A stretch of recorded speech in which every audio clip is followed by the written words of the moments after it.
gave us credibility. I'm on board. I may even let you go on the road too. Instead of jumping right in the middle.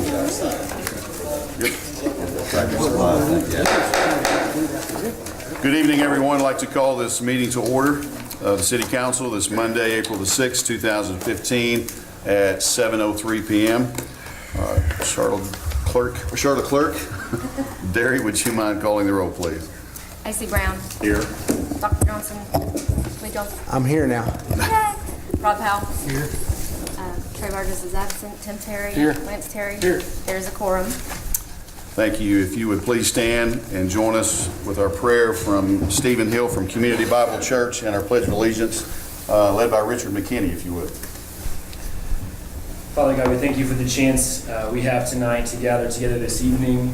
With the news of so many conflicts in so many countries around the world, we're mindful of the chance we have to gather as free people in a free country, in a free city, and have our opinions heard by people we have chosen to represent us. And so we just want to pause and say, Lord, we're grateful. We're thankful for the men and women who you have appointed to lead us, to serve us, to protect us, and to live out the call that you gave your prophet Jeremiah, to seek the peace and the prosperity of the city. And we pray that you would give them wisdom to do just that. May they listen well, may they lead well, and may we, the citizens, support them well and empower them to do that which you've called them to do. We ask all this in the name of Jesus. Amen. Amen. Pledge allegiance to the flag of the United States of America and to the republic for which it stands, one nation, under God, indivisible, with liberty and justice for all. Thank you. You may be seated.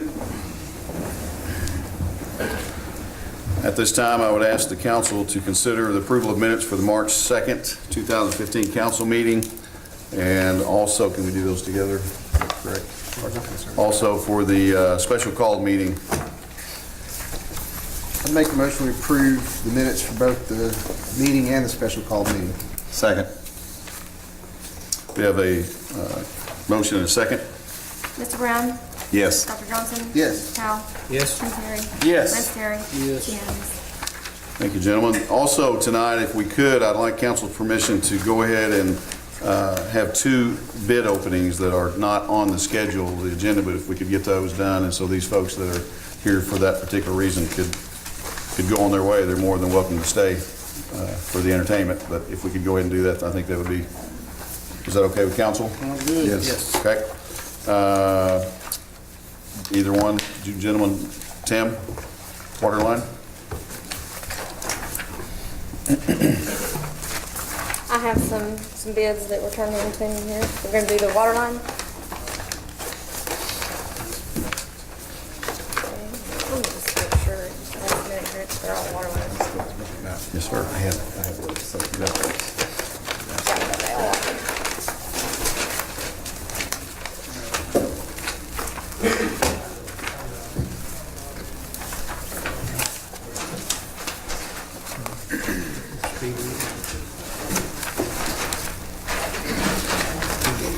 Well, again, I'm Jeremy Shores with Hawkins Weir. I'm mayor of council. I'm just here. I appreciate the opportunity again to do work for you guys. Tonight we're opening bids on the Highway 10 water line improvements there from Liberty Drive towards Highway 71. There through the commuter line. The first bid is from Goodwin and Goodwin Incorporated.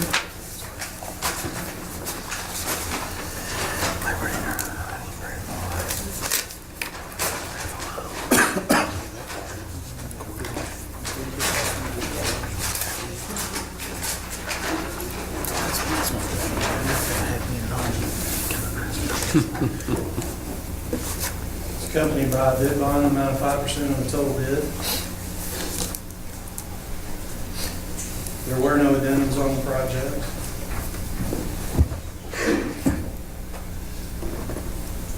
Goodwin and Goodwin has issued a bid in the amount of $253,765.00. $253,765.00.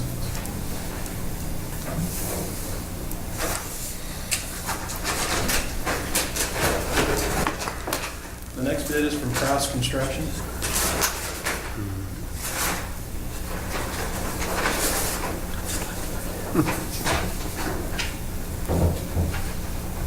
It's accompanied by a bid bond in the amount of 5% of the total bid. And they have submitted a bid of $231,218.00. $231,218.00.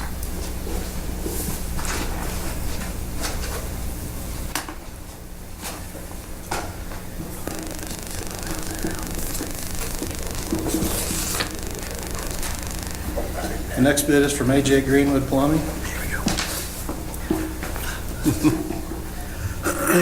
Their bid is accompanied by a bid bond in the amount of 5% of the bid.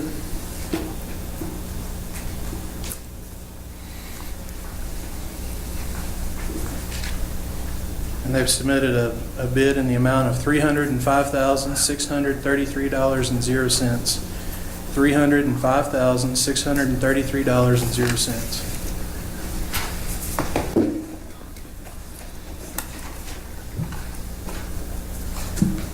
The next bid is from M. Phillips Construction Incorporated.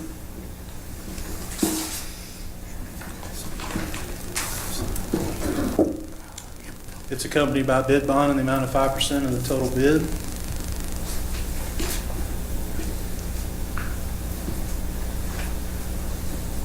And they've submitted a total bid price of $223,082. $223,082.00.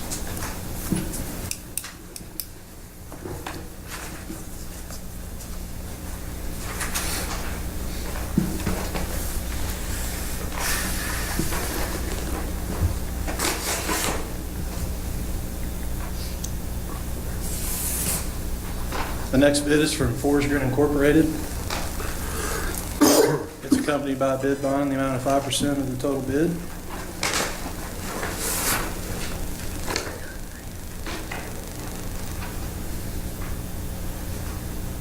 And they've submitted a bid price in the amount of $326,805.00. $326,805.00.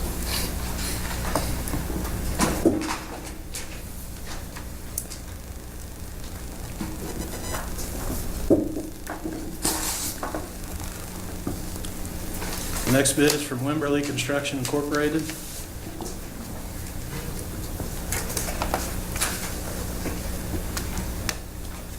It's accompanied by a bid bond in the amount of 5% of the total bid.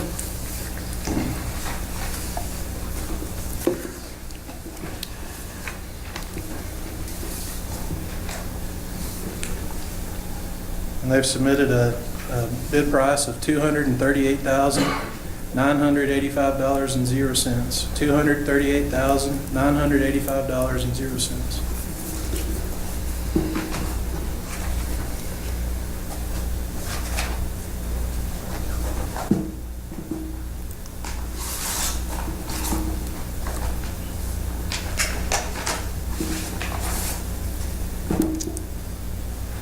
Next bid is from Franklin Construction Incorporated.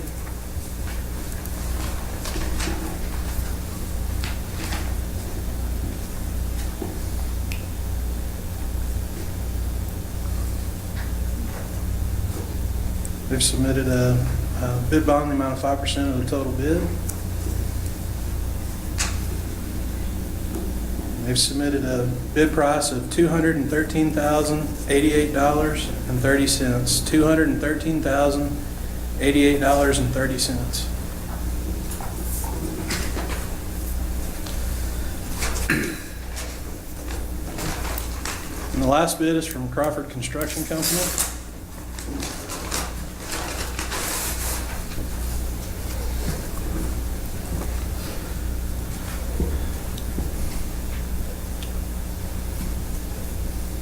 It's accompanied by a bid bond in the amount of 5% of the total bid. And they've submitted a contract price of $355,475.00. $355,475.00. Mayor, I'd like to ask for a motion for us to award after we determine qualified low bidder after bid tabulations to go ahead and award. Ask for a motion. After you're qualified. I make a motion, we award the lowest qualified bidder. Second. Have a motion and a second? Mr. Brown? Yes. Dr. Johnson? Yes. Mr. Powell? Yes. Tim Terry? Yes. Lance Terry? Yes. It's unanimous. Thank you. Thank you, gentlemen. Mr. Cross? Mr. Brixton? Or a combination of both? Oh, yes.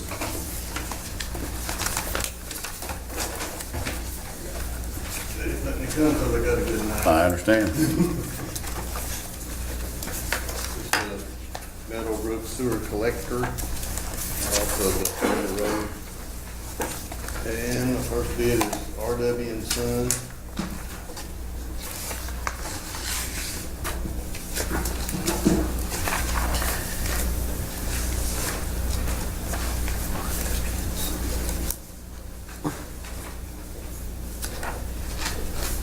I'm not going to repeat all that bid bonds here.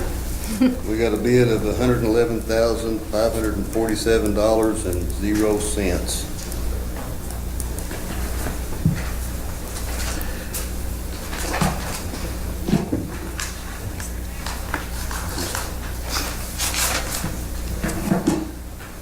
This is Kraus Construction.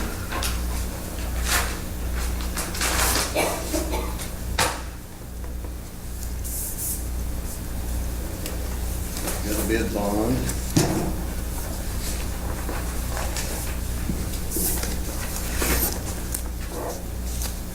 Bid is $99,522.00. You want to read those twice? 99,522.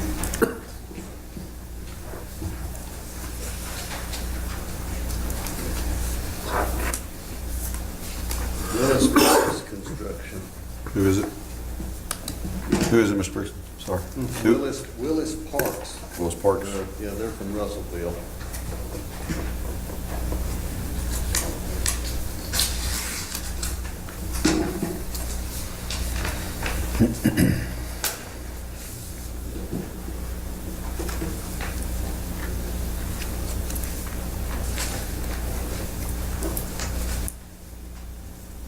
We got the bid bond. This is $72,004.43.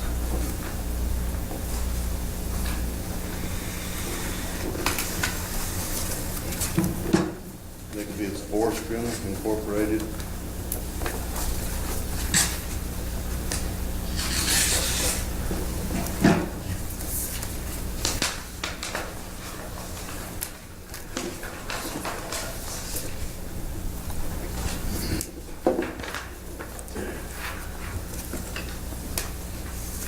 We got a bid bond.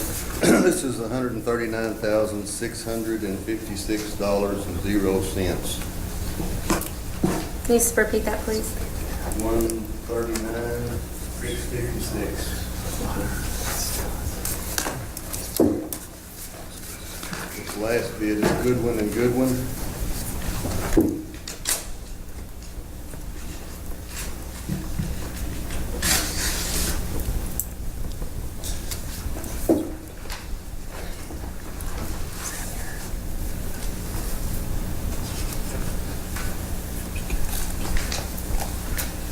We got the bond.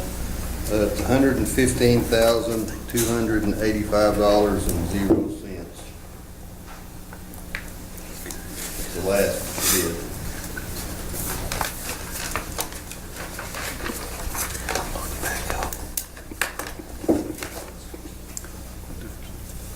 Thank you, Mr. Brixey.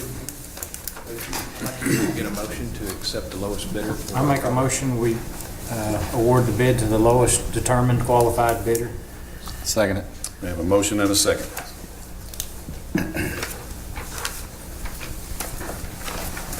Mr. Brown? Yes. Dr. Johnson? Yes. Mr. Powell? Yes. Tim Terry? Yes. Lance Terry? Yes. It's unanimous. Thank you, Mr. Cross. We will move on. Appreciate you allowing us to do that. Out of order a little bit, the council, very much. Do not have a approval of mileage report tonight to mess with. Also, although we needed to do some recognitions and acknowledgements, I didn't get around to getting everything together, so we're going to wait on that. But I do want to make a comment or hope that everybody had a good Easter despite the weather. And nobody brought any Easter eggs to my office. I just want to say that I don't have any yet. So, but anyway, hope everybody had a good holiday.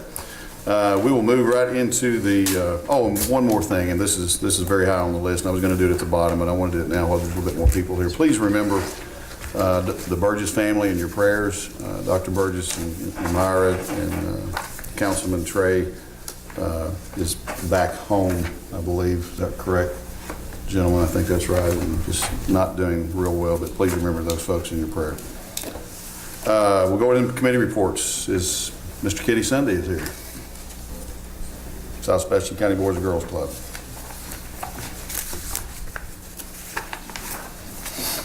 Charlotte, Mayor, Council. We're almost into full swing. Well, we are in full swing of baseball and softball. We'll start games on the 20th. We have right under 700 kids. We were hoping for a little bit more, have a small increase from last year. They were spread out a lot more this year, which we were happy about, so we have plenty of teams in each age group. We're going to partner up.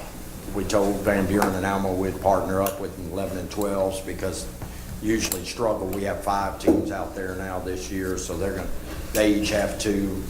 And so we're going to play some games with them, so we're pretty excited about that, helping them out. Our after-school program just continues to grow. Last month, we were keeping count, and for the month of March, we ended up giving 1,900 free snacks out after school. So we're still up averaging a little bit over 180 a day, so we're real happy about that. We get too much more, we're going to have to find another place to house some of them. We're running out of room. And basketball season was a huge success. But that's all we got going on out there right now. Does anybody have any questions? Oh, I'm sorry. This last Saturday, we threw a one-day tournament. We had 23 teams come in. 9 of them, were local teams. The rest were anywhere from Hot Springs and North Little Rock, and a Conway team that came in and spent all day Saturday with us and played. And that was a huge success. It was a lot bigger than what we thought. We didn't know that people would want to play that day since it was the day before Easter. We were hoping for 12 teams, ended up with 23. And some of the teams, while they were together, because they're travel teams, so they might have kids here and there, they used our gym and did some devotional for Easter while they were there, so we were real happy to see that. Was it basketball or? It was baseball. Baseball? Baseball, yes, sir. Is the school still helping you out with the buses? I mean, they're bringing kids out. Yes, we have a total of we have 4 buses and then 1 special needs bus that brings the kids out there. Very good. So I know there's 90 alone just at East Point getting on the bus because they can only carry 86, so they have to move 4 or 5 kids every day to another bus. Yeah. So we appreciate them a ton for that. Good deal. You have a crop duster out there for the mosquitoes? Makes me feel like home. Yeah, I know that. Somebody did bring me crawfish for Saturday, so I really appreciated that. We had the late evening practice of the day, and I felt like I was in the bayou out there. I've never been bit by a mosquito here in Greenwood. Well, I'm going to tell you right now, I had everybody around me was getting bit, and I, for some reason, wasn't getting, but I know they're there, I guess. But anyway, there's nothing you can do about it. Well, we can spray, and I mean, there's been a lot of water out there and everything, right. So I'm sure with the standing water and everything, I'm sure, but we'll check into it. I bet they're not as bad as they are at Field of Dreams. Just guessing. You're right. On the river. They were pretty bad. But we appreciate all y'all do for us. Thank you, Kenny, for what you do. Appreciate it. And I know they already do it, as they do me. Some kids will come up to you later and call you coach, and it's just awesome. And thank you for. Most of them call me Grandpa. Oh, okay. Yeah, I wasn't gonna tell you everything they call me, but it's a neat thing. Miss Lisa Moore, is she here this evening from? Nope. Joel Goldstein, Parks Commission.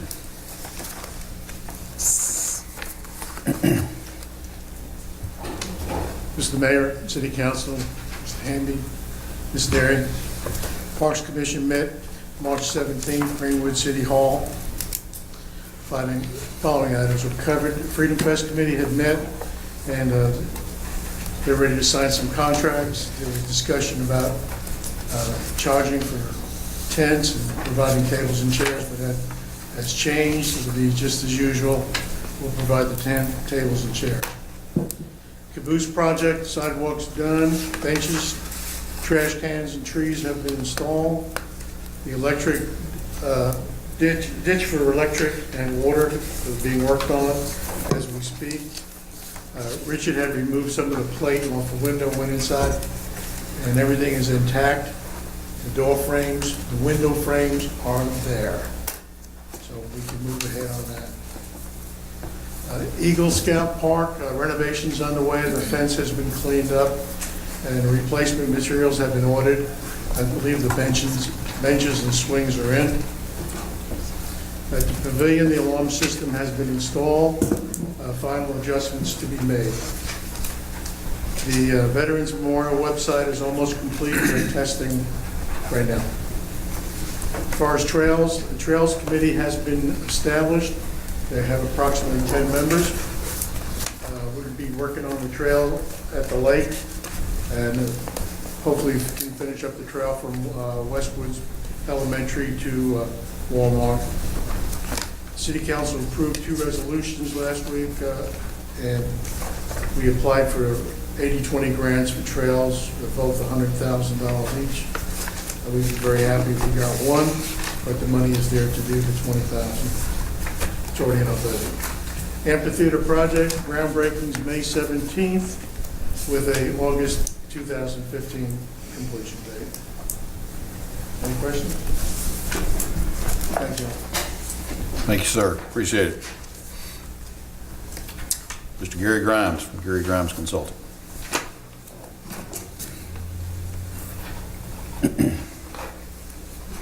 Well, it's over.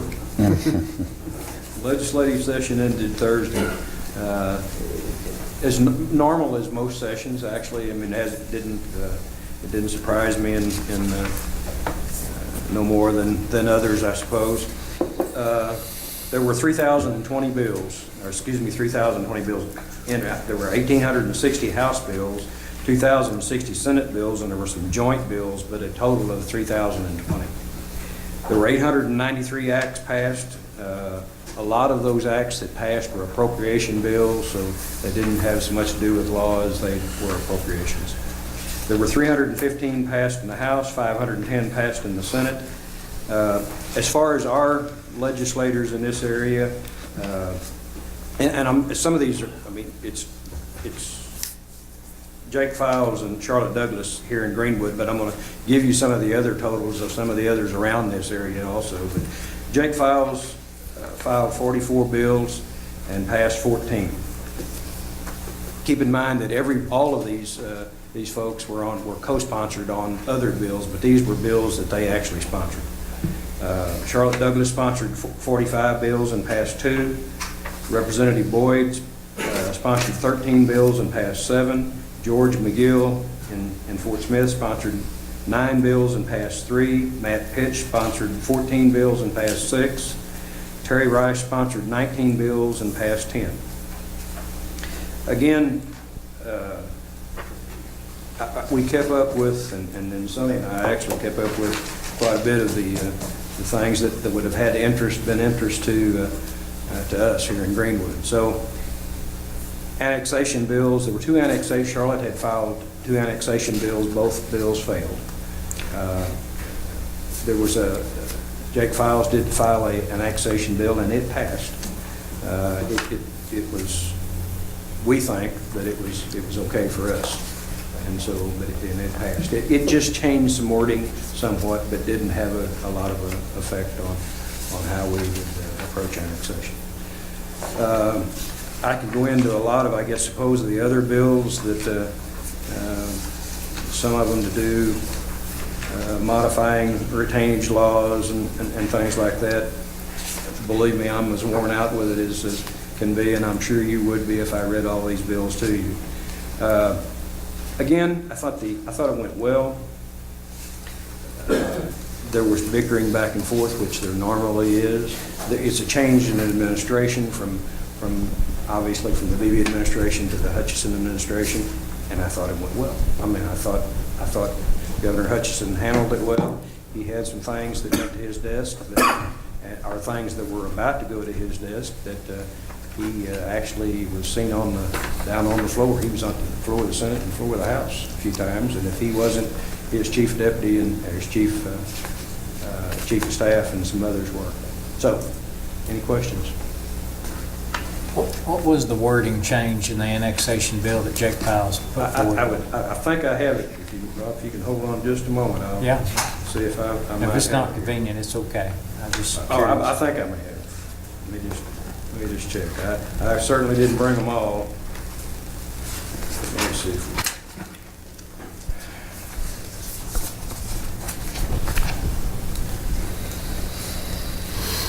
Bidding process. Here's one on bidding process. Act 866. That's the one that Fort Smith initiated. It had gone through the municipal league, allowing modified retainage laws of the state in Arkansas and other purposes, so modified retainage. Okay. They added a public agency may forego withholding retainage of the progress payments if the construction contract is 50% complete or the contract has provided work in a satisfactory manner. Wordage that we already had before, but they just changed a little. I mean, sometimes legislators will in fact take a bill, change the wordage just somewhat to make it their bill. And I'm not saying that in fact that's what happens to all bills, because there are bills that are all new. I mean, that is a new complete law. But most bills go back to an existing bill and just change the wordage in it a little bit. Let's just see if I'm pretty sure I've still got it. Act 109. This is Fowler's bill. It actually, the only thing that it does is change subdivision A1AI of this section. It strikes out shall include, takes away shall include, and just underlines includes. It replaces it with includes. I'm not sure what the purpose of that. but that's, and then it goes on, a military base, a state park, strikes or a national forest, and adds a lake or river. My guess is a lake or river might have something to do with the Arkansas River, and that would help Fort Smith. The Arkansas River would help Fort Smith, and the only lake that I know of would be our lake here, Shadow Lake. If in fact the lake would, because Jack Nolan is already a part. Mm-hmm. So that's the way it passed. it did pass. Yeah. Okay. Gary, is it safe to say that this was probably maybe one of the, maybe some of the strangest legislation you've seen up there? Or is Some that, of it was. I mean, but no, not necessarily. Mary. okay. I'll be honest, I paid more attention this year than ever, but there was some odd that failed. There actually there's been more media coverage, I think, of the legislation that's been proposed, so you see more of the weird bills that you hadn't seen before, but they were there before. Okay. Just not covered by the media like they were this year. Gotcha. And obviously the coverage from other states, be it Illinois or Ohio or Indiana, and Indiana, Arkansas, they fought over who was going to be first on CNN Fox. Anything else? We'll go to work on dollars now that we have our legislators back home and they bring some GIF money. There is some GIF money out there, not quite as much as there was, but it's my job now to see that you get some money. So be thinking of projects that in fact, Mayor and Council, that we need. Thank you, Gary. Thank you, Gary. I got a list for you. Thank you. Mr. Lejeune, MASG Architect.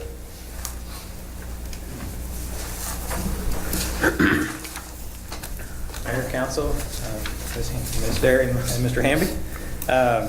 Just going to give you guys an update of where we are on the project. If you've not been by the site lately, they've removed and replaced the curbs along the turn there, and they're going to be redoing that. They were poured 7 inches too high, plus or minus. They basically poured the curb elevation where the gutter was supposed to go. That's all been removed, and they're actually going to re-pour that in the morning, so the new formwork's set up.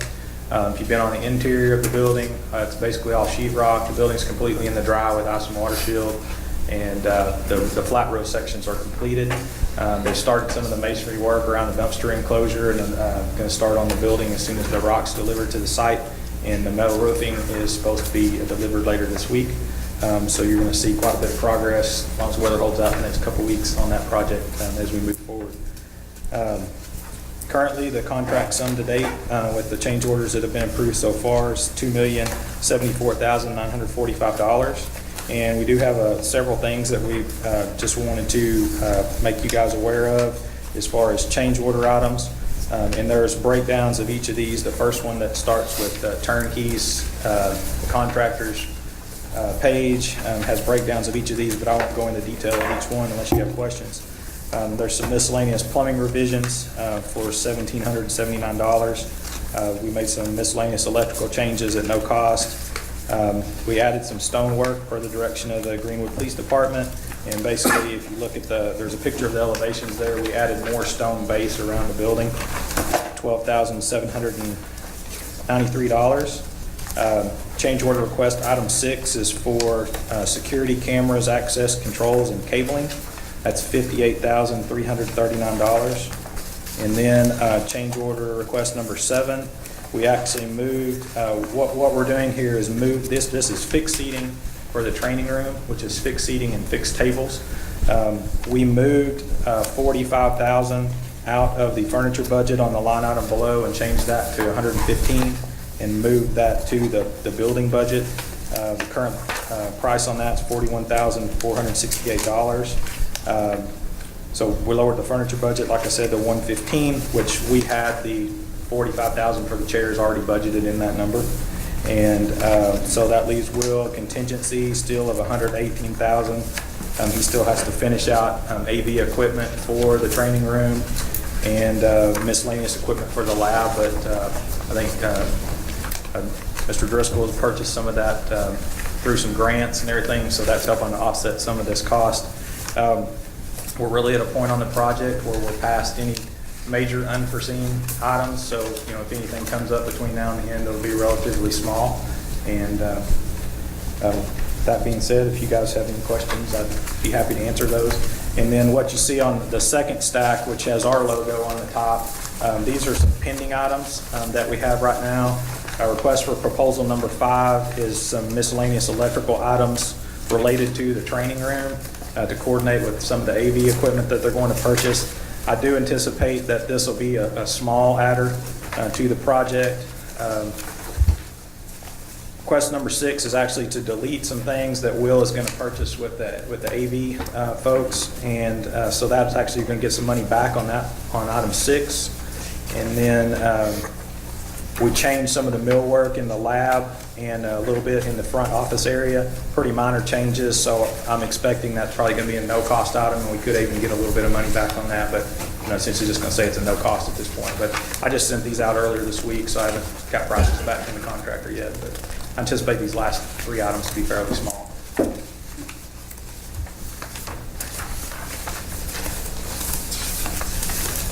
Any other questions? Thank you very much. Thank you, Michael. Appreciate it.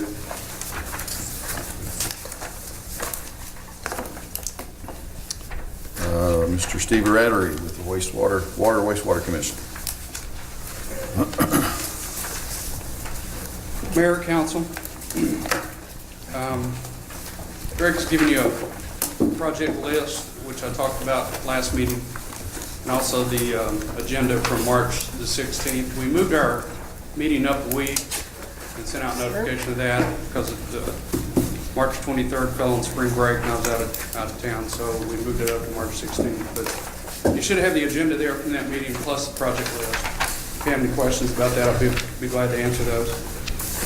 For wastewater, we just opened the bid packages for the Meadowbrook lift station. Greg's ready to hit the ground running on that. We've got all those easements taken care of, so as soon as we get that bid qualified, we'll get started on that. We've also got another lift station removal coming up. We're just starting the easement process. It's been going on for quite some time. But that one is also going to be a lift station removal. So that's 2 lift station removals for 2015. That's good for Greg. That's good for the city of Greenwood. Because, you know, the cost of maintaining those lift stations is quite extensive, and the labor associated with keeping them up. So as many of them as we can take out of service, the better off we are. So my hat's off to Greg for doing a good job of trying to get that taken care of. Fluoride. We've been hearing a lot about that project. You know, we've got a pad laid at this point in time.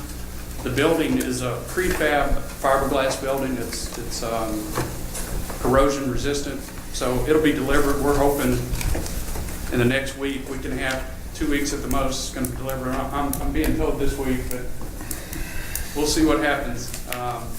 As soon as that is delivered, you know, we'll hit the ground with that. It shouldn't take us but 30 days to get all that put together, and 60 at the most, and have that up and running. We started communication to the public via the water bills. We're also going to be putting something in the paper as we get a little closer so people understand this is a state mandate. We're just following state law.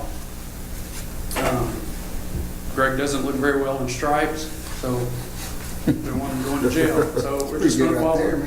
We're going to follow state statute on this and put the fluoride in the water. There's a lot of controversy over fluoride. I understand that, but you know they need to take that fight to Little Rock. I'm sure Gary would be glad to accompany those folks up there and help fight that battle. But that's not a battle to fight in Greenwood. We're just following state law. We've completed about 15 manholes, resurfaced, cleaning out some sewer lines and repairing some cave-ins. As it relates to water storage, there's a tabletop dam exercise. Stuart might talk a little bit more about that. That's April 16th. It's going to be at 10 a.m. It's similar to what, on paper, to what they did last year, but it's all tabletop. So I'm sure you'll hear more about that. We'll be involved in that from a water storage standpoint.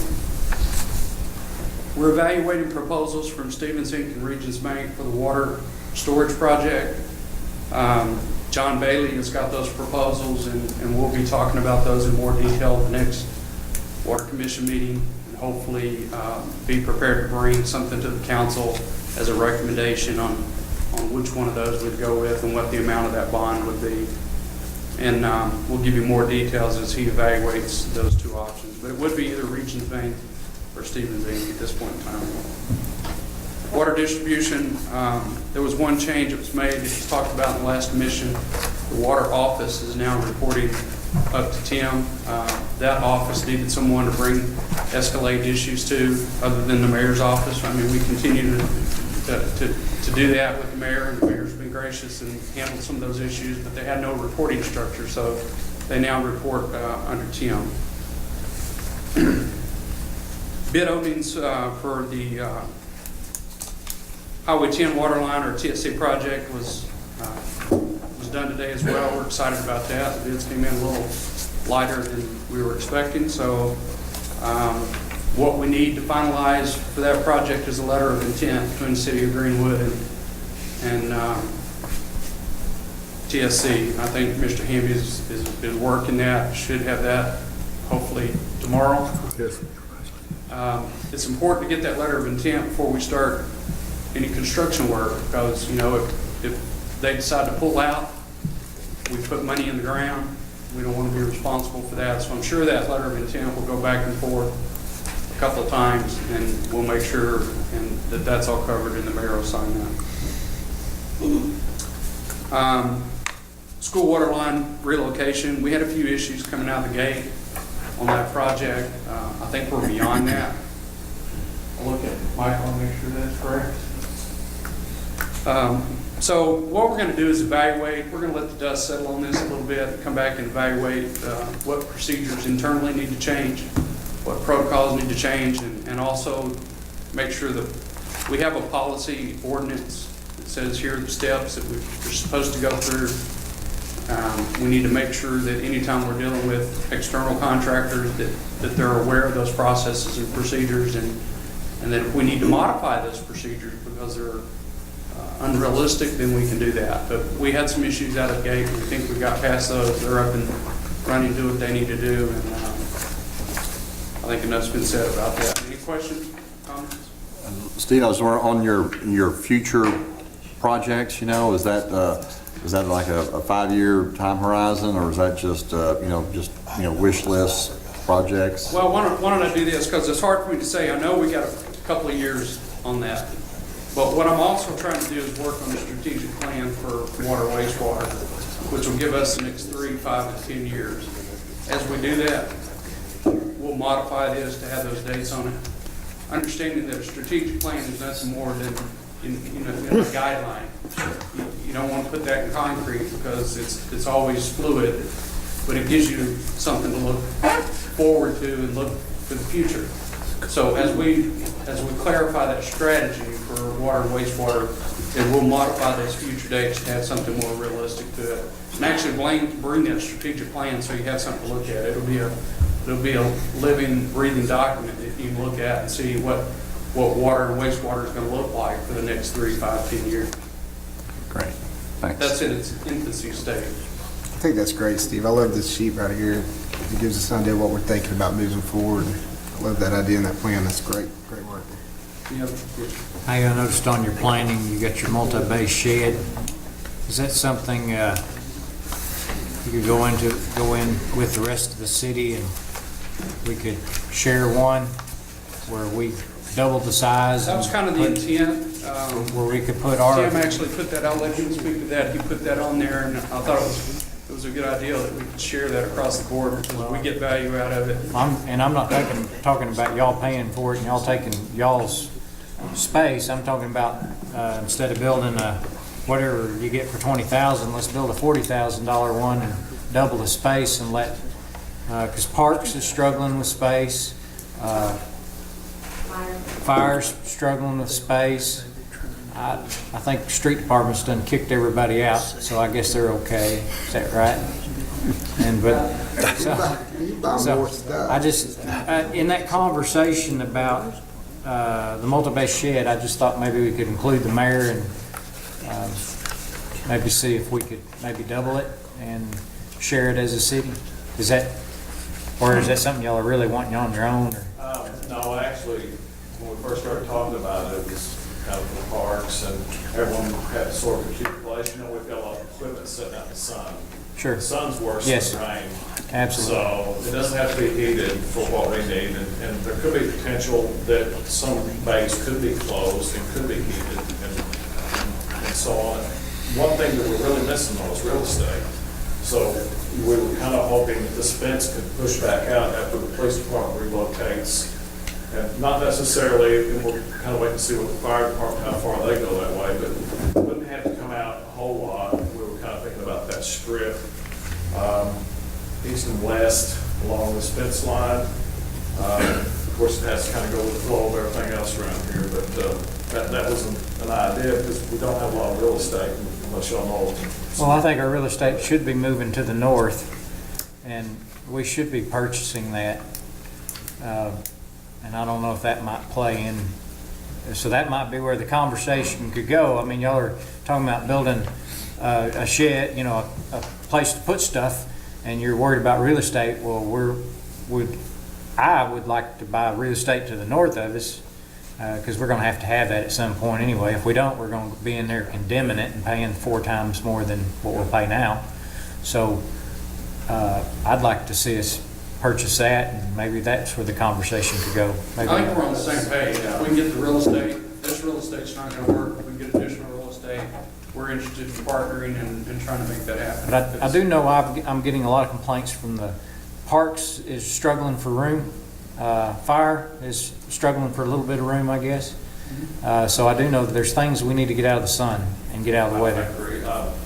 You know, Greg's got a lot of room out there, but that's sense to death almost pulling trailers out of that little, you know, there's so much traffic at different times of day. So sure, that may not be a good spot. That's not really handy for us. Somewhere in this that says the municipal complex area somewhere in this vicinity would work out. And it is a future, it's just one of the needs that we need in the upcoming future. It's not super priority, but it is important. And we did think of others too, that this home-based shed could be built with cubicles and divided and partitioned. It'd be a lot cheaper on everybody to get it on one big flag. And I'm sorry, thank you, Tim.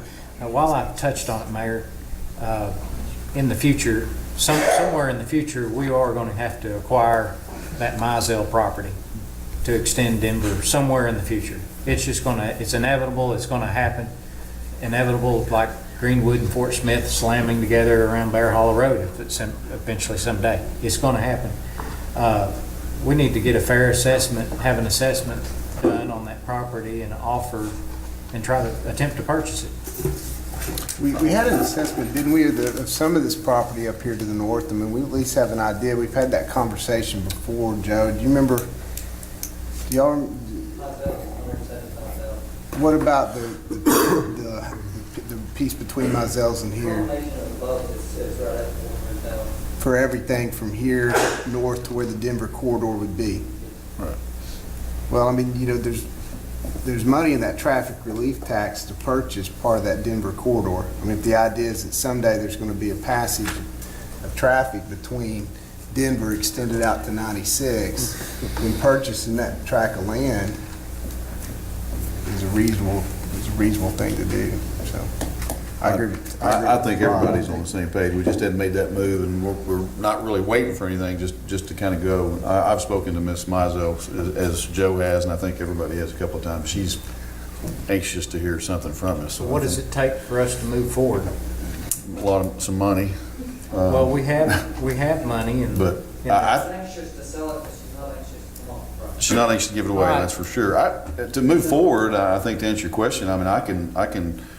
Is 170,000 the assessment, or is that what she's asking? That's asking price, I believe. Well, why I don't we think have somebody needs to. why don't we have the work on some property negotiations. assessed and find out what the value is? I wouldn't assess it. Maybe better not to. And that is, Joe, am I correct that is the smaller house down on the end, and There may be a approximately how many acres? larger one out, too. That's behind that house, correct? That's what y'all know what that is. Yeah, I was wondering how much acres was associated with that, and then how much acres is the one, in between? Yeah, the newer house, There's almost 7 acres. the other house. All of it together. Oh, all of it. Okay. With the one with the one in between, I mean, it's got the house, Including it. but it's going to be really the most, I guess, expensive. I mean, out Because of the house, yes. Well, More than the others. yeah, it may not be. I'm not sure what that is. For total, It's simple enough to find out and ask, and then, but if you want me to move forward as far as the assessment or finding out a true, I would like for you to move Okay. forward. Now, the money, to me, is sales and use tax streets. We're buying that to eventually run that road through. We're purchasing that easement. We're not going to purchase the easement. We're going to purchase the property. Right. and We're buying some of avoid it for that, what will happen in the future. not all of it. that's true, that's correct. Last thing I had, not to get you guys off target, but I just, related to the school water line replacement, I just want to thank the mayor and also Councilman Lance Terry. I was out of town when this issue popped up, and they wound up stepping in. I know that Mr. Terry was on the phone quite a bit, and I was with my daughter. She was delivering a baby, so I appreciate your help on that. I know that probably was not something you want to jump in the middle of. Whose baby did she deliver? Whose baby did she deliver? Hers. He's a grandpa. She's pretty good. She delivered her own baby. Congratulations. Is this your first? I do have one quick comment or question, I guess. I've been interviewed numerous times on television, and I know everybody loves to see me on television, but I think it's probably getting old to some. You're shaking your head, yes. If anybody wants to volunteer any information to the media about fluoride, you're welcome to it, because I run out of things to say. But I think It's been said so many it times. has been. I've said the same thing several times.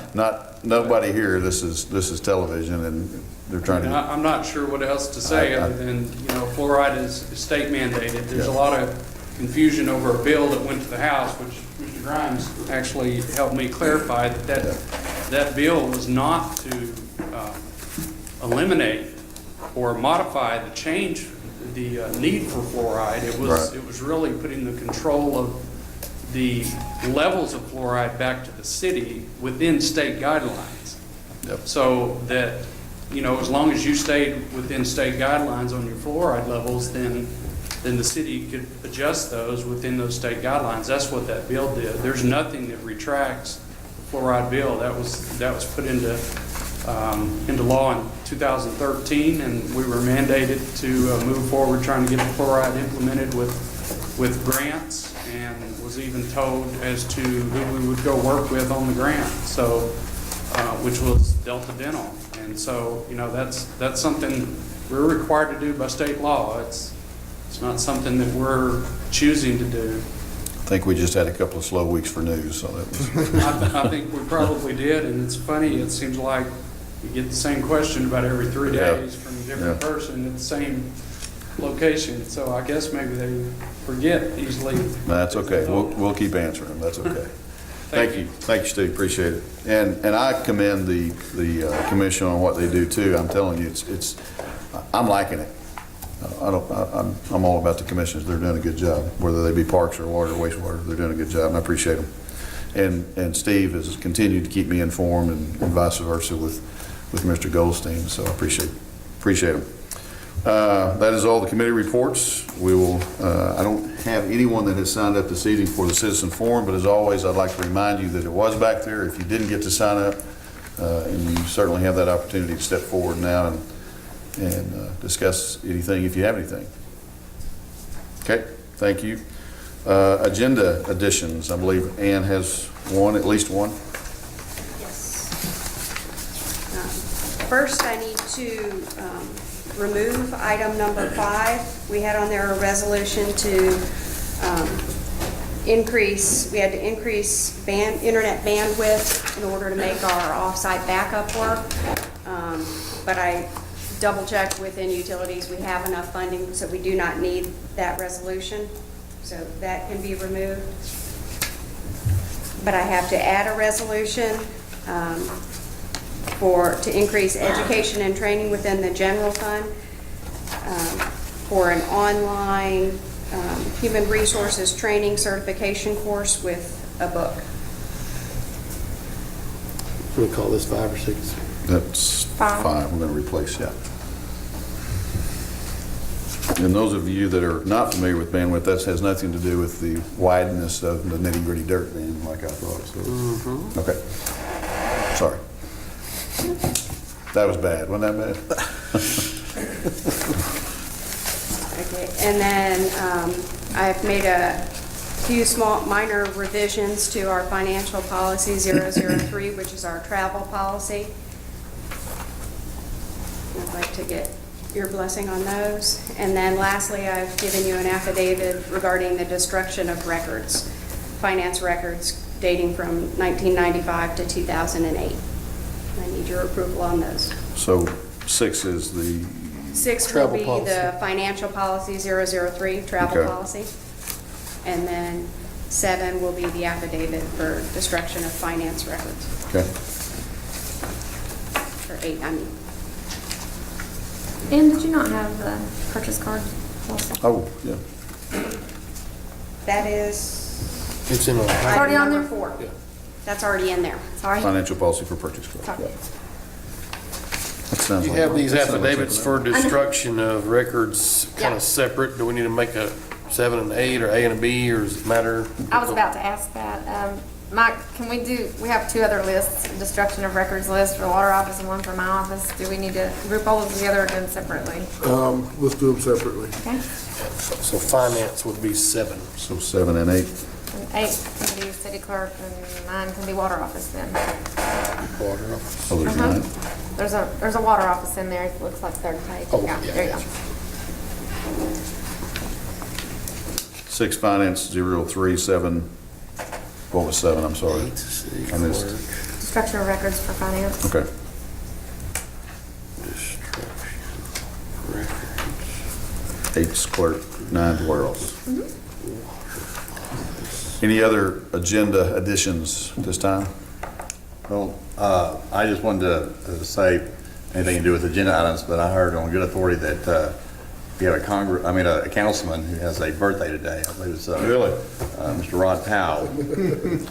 All right, well, Beltline may be in order. I don't know. That's normal procedure on. Is that normal? I don't remember that happening before. I think so, isn't that correct? At least some sort of pie in the face, I don't know. Happy birthday, Councilman Powell. Thank you. And we will save you the pain of me singing to you, unless somebody else wants to. A sombrero? We need to get one. Happy birthday. Thank you. And I'm sure you'll thank Councilman Oh, I'll thank you. Brown later, appropriately. Okay, where were we? New business, thank you. Number 1, City Attorney Mike Hamby. Number 1 and number 2 kind of go hand in hand. A couple of months ago, Tim had asked me to get this going, and I drafted it, and the mayor pointed out to me this evening that the way the title reads, he thinks it's going to be confusing, that we're passing a new tax rather than all we're doing is just continuing one we already have in place. So I can modify that next month. Mayor also indicated that he had heard from the general public some information or request possibly that we do this with a bond issue, similar to what we did for the police department.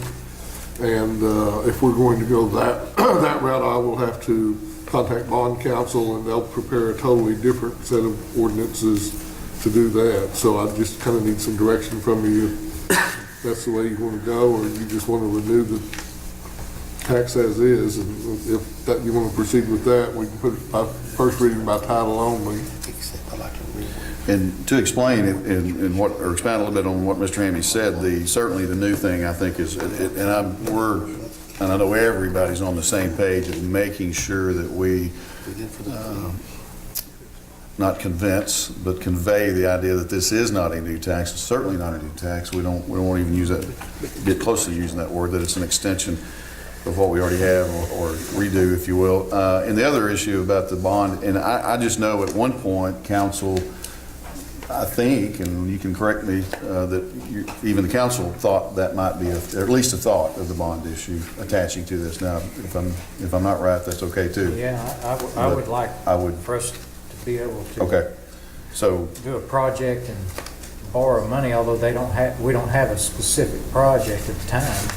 Yeah, but I guess, and in light of that, I was just wondering, Mr. Hamby, if you could see if it's better to, if a bond issuance is better if it's of a 15-year, sunset clause, or if we still have as good as options getting, bonds issued with a 10-year issuance, just to see, because I've been told that sometimes, you have better luck, with getting issuers, bonds if you had a longer window. Okay.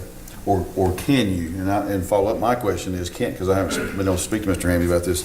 Is there an issue of having it for a 10-year, for any amount? Is there a limit and have a bond issue?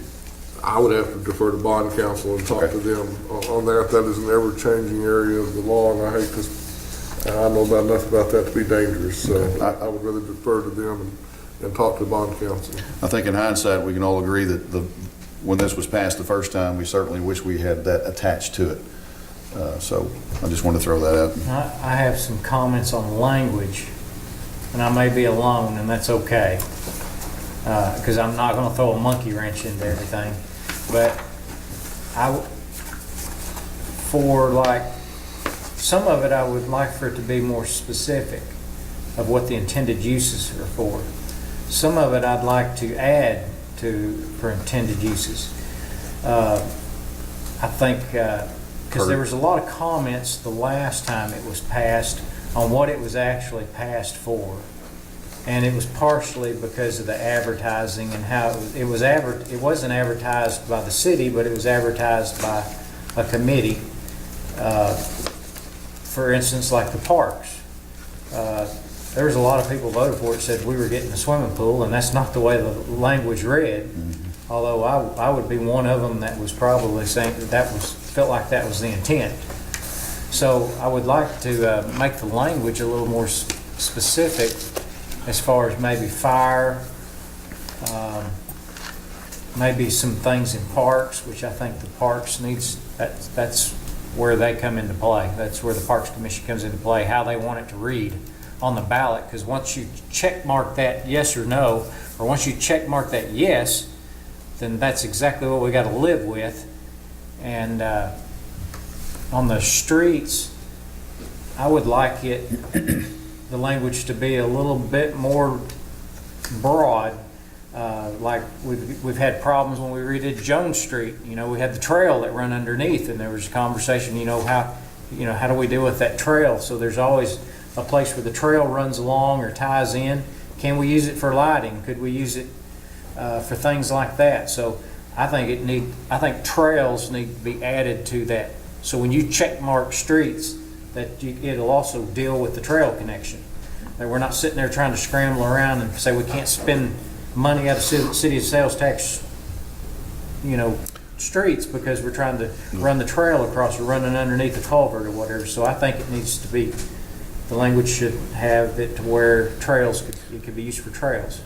In the fire department, I think that my expectation is that we're behind on a station, that it needs to be specified. When you check mark on there, I'm check marking on this, and there's going to be a fire station built out of the city of sales use tax streets out there by Walmart, because that's where it needs to be. I think when you check mark that, you know that that's something you're going to get. So I would like to tinker with the language a little bit. I would like to make it very specific in some ways and a little bit broader in streets, a little more specific in fire. How do y'all feel about that? Well, just looking through down here at the very bottom of the first page, it doesn't mention trails in the parks third at all. I mean, there's no mention of trails anywhere. I'm talking about, are you in parks or streets? It's all in one paragraph. Third for fire, third for... There again, I don't want that, I don't want to come back a year later and say, well, it's not, trails wasn't specified, so can we use this money to run the trail underneath Highway 10? Or can we use this money to run it under Denver? And that's what we did. We got in on the Denver Jones Street project and we had trouble. And so it needs to be in there. So we don't have a problem with, well, is that the intent? Are you saying in streets and not in parks? Or are we trying to move the trail system out of the parks? No, we're just, when we do a project with streets and the trail's part of that project, it needs to be in there. It should not be ambiguous when we come down to that part, whether we can pay for that or not. That it could be part of it, right. But it's part of the project. So when you're saying it says traffic congestion relief, you wanted to make sure that trails is considered. You can put specific language in there that says and/or including bike paths, sidewalks, trails, etc. You know what I'm saying, Mike? Where it says traffic relief, specifically include that language, so that if we needed to. Fort Smith, I may be wrong, but their recent tax renewal, if you will, was worded as in that the street department, their tax for the street department, did it not have a separate percentage going to trails? Is that right, Michael? That sound right to you? Okay. Is that already passed? Is that one that was passed, or is that the one that's being proposed? Okay. The Arkansas Highway and Transportation Department's been pretty good about grants for, trails. That sales and use tax money streets should be able to go to a match for that. Well, there's certainly been in Fort Smith, and I'm just echoing what Fort Smith did or what they're trying to do, because they have seen the light, if you will, of the importance of trails along with streets. Streets certainly do what they're supposed to do, and trails are drawing people in and relieving traffic, whether that's state, I don't know, but certainly there's a whole lot of relief from the streets when people don't drive their cars anymore and they get on the trails. So it's a big deal. I'd be all for it. I don't think you're asking me, but I think my question to Mike is, if we don't want to get ourselves in a bind time-wise in order to get this on the ballot for this year, Mike, where do we stand if you take another month? Well, I mean, I say we put it on tonight, vote on it for first reading by title only, and then we've got time to come back. And the only thing I would take out of the title would be the word new. Right. So we could put it on to first reading by title only for both ordinances, taking out the word new. And I'll modify down at the bottom of the first page to include the ideas Rod and. And then we come Tim back and brought talk up. about it next month, And- and we have some time to. Can you still do that and add the bond issue? Yes. Okay. Is it all right with you? I'm gonna go ahead and contact bond counsel and tell him what we're doing and get a general idea, and if he needs to come down and visit with you next month, I'll have him down here. I would like when the citizens check the 3/4, that we could take that quarter that goes to fire and go ahead and borrow money to build a station out by Walmart.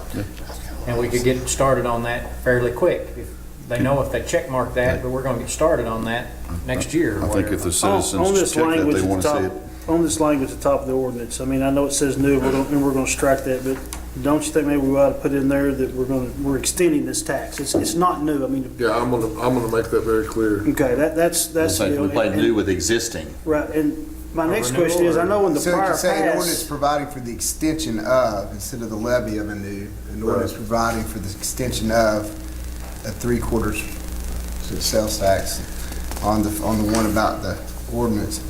And then on the other one, I guess it's the same thing. Yeah, I'll modify it to where it's clear as Well, well. it's called for special Roger, election, talk the about question check- of extending the, as opposed to levying a.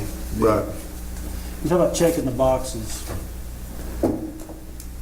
We need to clarify that, because I know there was some confusion last time as far as, because people made the comment that, well, I checked for this and I voted for your deal, that you have to check all of them in order for it to be, I think that's the way it was wrote up before, that you had to check all 3 boxes. You had to vote for the parks, fire, and the streets in order for it to be a valid vote. You couldn't just check for one or the other. No, that was when we went in and tried to issue bonds to go and borrow money. That was not when this was But that's what I'm originally- saying is, though, we need to clarify that so that doesn't become confusing. That they voted for the incentives, but not the tax that time. Is that right? That's what happened. That was a few years ago when we went in and Right, asked. that's what I'm saying, but if we're going in here and we're breaking it down like that, I mean, It's that's, gonna be 1 and 1, it's 4 against. it's either There it is. for or against, so. Yep, I agree. You know what I'm saying? I mean, not, I think so too. Yeah. because It did make it confusing. it makes it very, I mean, it makes it confusing, and I understand it, and I'm still. Well, you can put as much stuff as you want, but I think it ought to be yes or no. Right, I'm it's for it either or you're against. for it or you're And not. I think this time around, hopefully, the first time around, it was new, and nobody knew exactly what to expect from it. I think now, hopefully, this community can look around and see some of the things that have been done. Right. And say, hey, this was a positive thing for our community, and hopefully, they won't require as much explanation and Right. this time around, because they can see what we're doing with the tax. And that's what I'm trying to, Yeah, so just point make it out, and for or just either against. for it or against it, But we can do whatever but language. break down into the stipulations of the language that you're wanting to maybe put some teeth in and take some teeth out of. And my next question is too, is, we ran into deals on this tax to where when we did borrow money, we couldn't pay the interest out of that. I mean, how does that affect, I mean, is there any way that we could, so if parks, I mean, this is a kind of a life and death deal for our park system. I mean, it's no secret about it. So what I'm saying is if it does pass, I mean, is there any way that we could maybe possibly pay for that, use it to pay the interest on a loan? If the language is in there? I'll check and see. I mean, you know what I'm saying? Because we ran into that problem before and Without doing the bond issuance yeah. part. I also have another comment.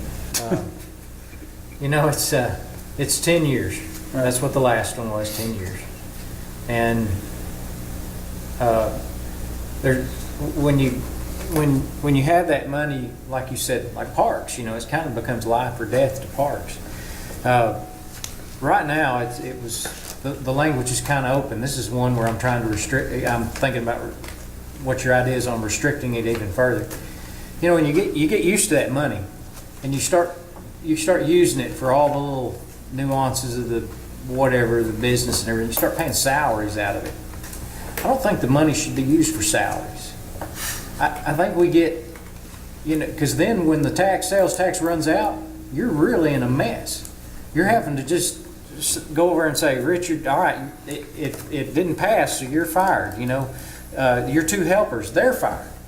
You know, I think when you go in there and check that box, it ought to be for capital improvement, you know, stuff, and not salaries, because it'll be easy, and I don't think any of us will be here in 10 years when this conversation comes up again.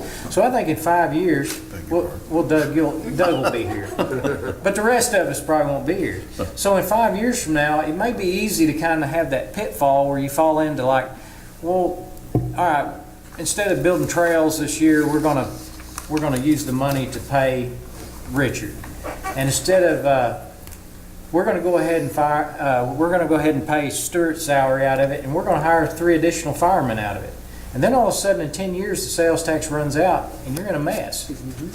And so, I would like to restrict it to the point where salaries couldn't be paid out of it.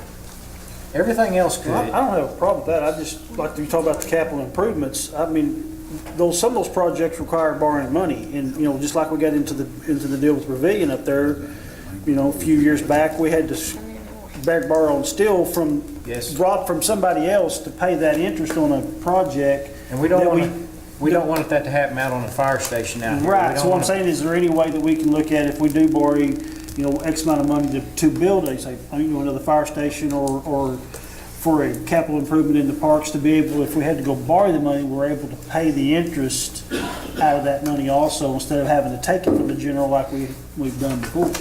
Well, I agree on 2 accounts, you know, as far as fire and streets, but I think, you know, with the sales tax, we created a whole new department now, you know, which has become a commission.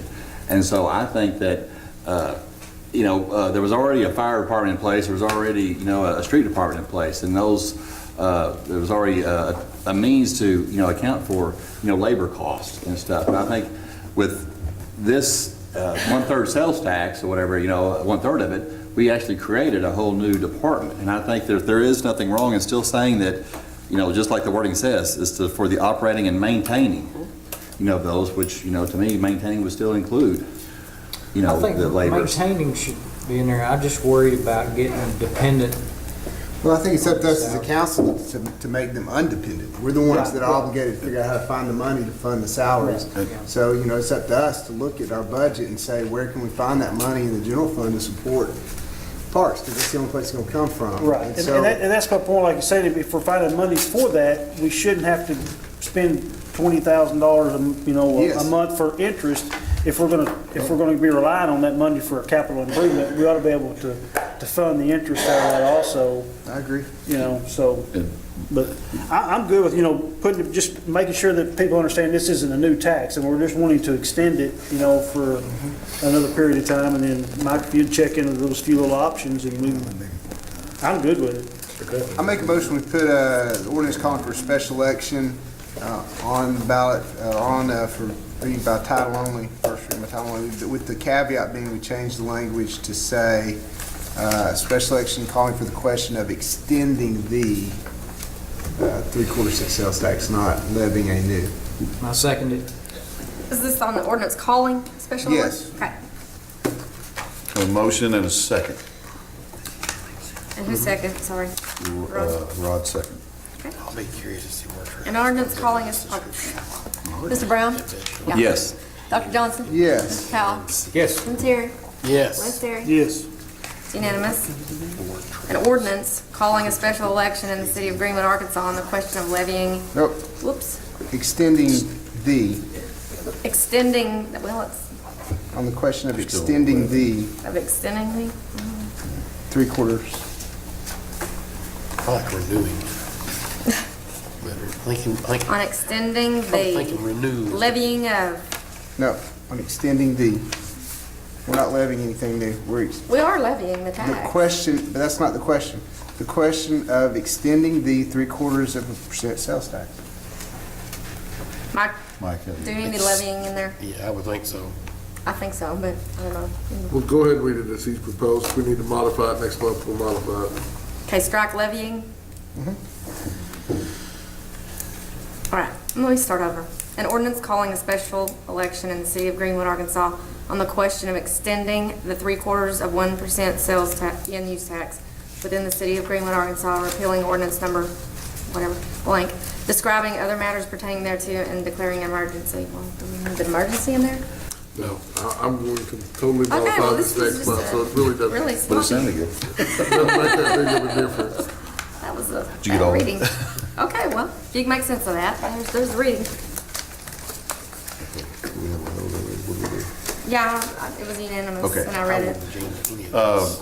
Thank you, and I want to make a comment too, and on regard to what Councilman Powell said, and I totally agree with him that about the salaries and all of that. I just want to make sure that the press knows, and I think they already, maybe they already do, maybe they don't, that we've not done that. That those salaries, there has been no salaries paid from that. And I don't think Rod was saying that. I just think if we got in we could get ourselves in a situation where that we could do that, but that's not been the case in the past. I think maybe covering all bases, did you say maybe some certificate pay, maybe out of And has there been any sales? salaries paid out of our sales and use taxes? I Okay. didn't think so. I just didn't want the It public. seemed like there was a year some money went over. And the Rod fire wasn't doing for the that. I want to purpose make of sure that, I mean, I totally that. agree. I just want to make sure that there was no misconception of we had done that We in the we past. haven't done that, but Right, that's because we've been diligent. Right, The fact that exactly. we've kept that from happening. right. And I've been one of them that's been very diligent, but I've Yeah. always been reminded, well, we can.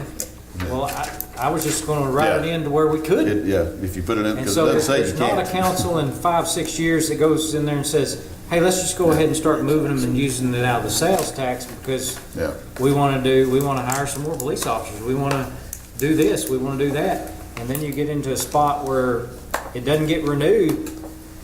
And then you're saying, well, we gotta fire people because we weren't diligent in making sure that we weren't paying salaries out of that. Well, I think us as a council here has been very good stewards of that. Sure, I do Of that sales tax money, and, you know, and I can see that in the future, if you did get somebody, if you didn't have a little bit of teeth in some Sure. stuff, that it could get misconstrued and get spent on stuff that it's not supposed to be spent on. because So if you weren't diligent, you could have very well have We- done that, we- and you didn't. we've been very good with that and, Yep. and made some really good decisions, I think personally, so. We have, And I sorry. think we have, but I always try to make decisions on the fact that I won't be here next year. And you may not be here next year.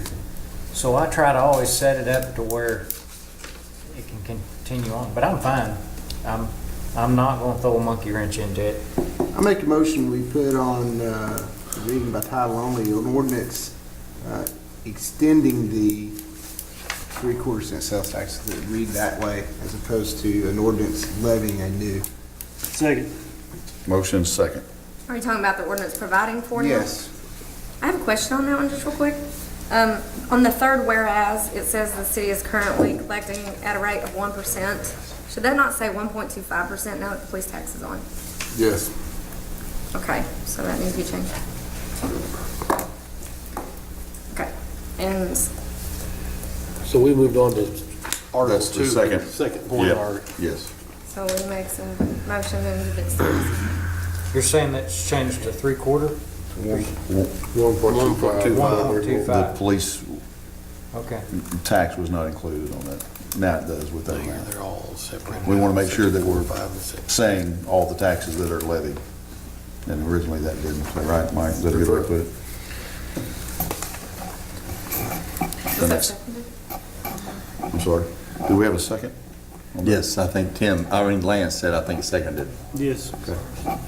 Well, let's, since we're on a different point here, we can discuss a little bit about this side of it. I mean, it's basically the same as what we just talked about, but kind of like what Lance was saying, I don't have a problem with any word in this, the way it was the first time around. I think that as we went through here and decided on where the money should be spent, or bricks and mortars was said a million times over the last 8 or 9 years, I think that's our job as a council, to decide if we think that's what should go there. And I think we stayed well within the language of the original tax and how we, what's the word I'm looking for? How we translated the wording.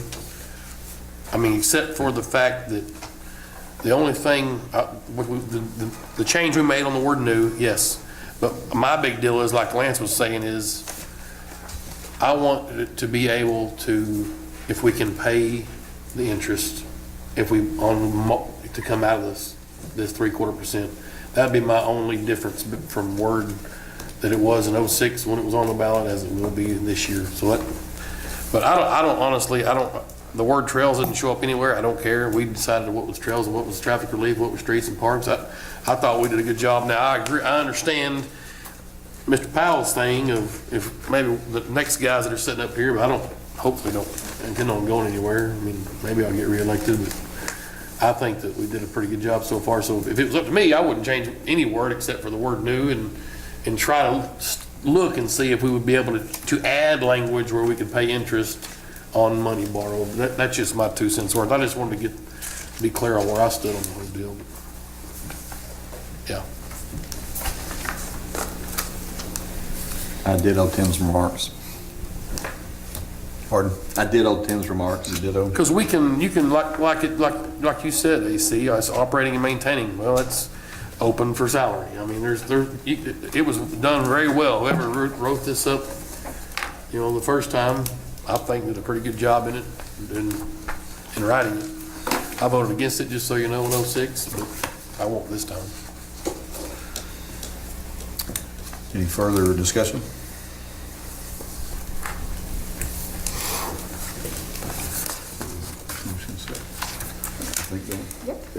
Mr. Brown? Yes. Dr. Johnson? Yes. Mr. Powell? Yes. Tim Terry? Yes. Ms. Terry? Yes. It's unanimous. I guess I'll read it.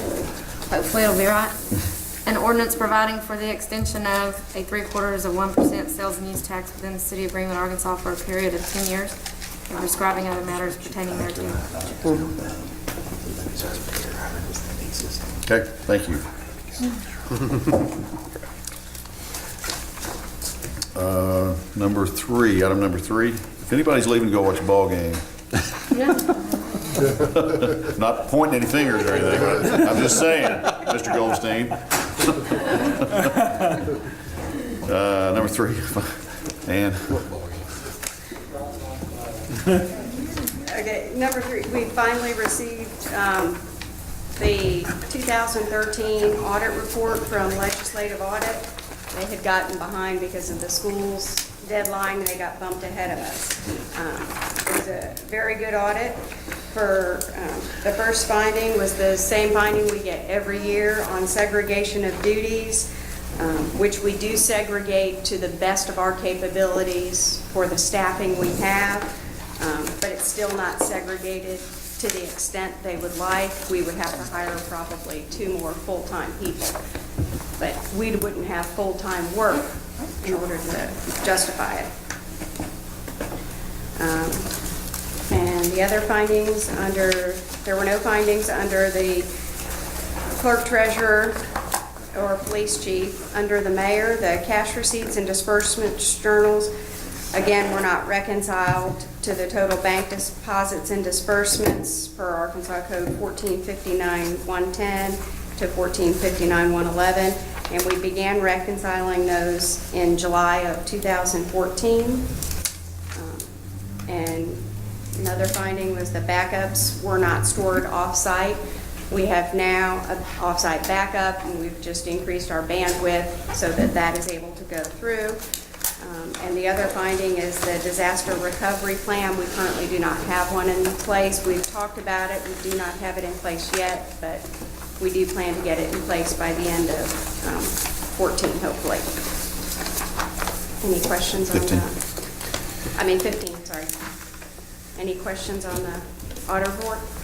And we are not on the schedule yet for 14 still, which I spoke with the auditor and she says that either means it'll be a 2-year audit next year where they'll do 14 and 15 at the same time, or they'll call us and tell us, okay, you're going to be on next week or in 2 weeks. So that didn't sound too bad. That sounded like a decent audit. It's the best audit City of Greenwood's ever had. Congrats. When do we see it? We got it, Travis. You got it in the mail. It's a I can't report on it until you get it in the mail. yellow binder. I know it was learning.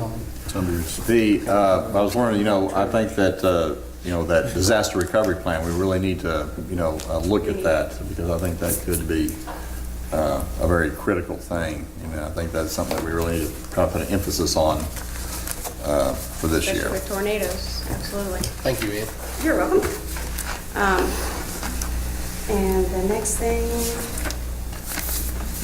the financial policy for purchase cards. We've approved the purchase card for a $50,000 limit for the city as a whole.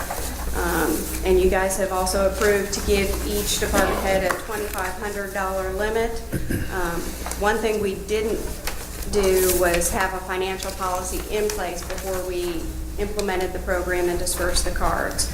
So you've received in your packet the financial policy regarding the purchase cards.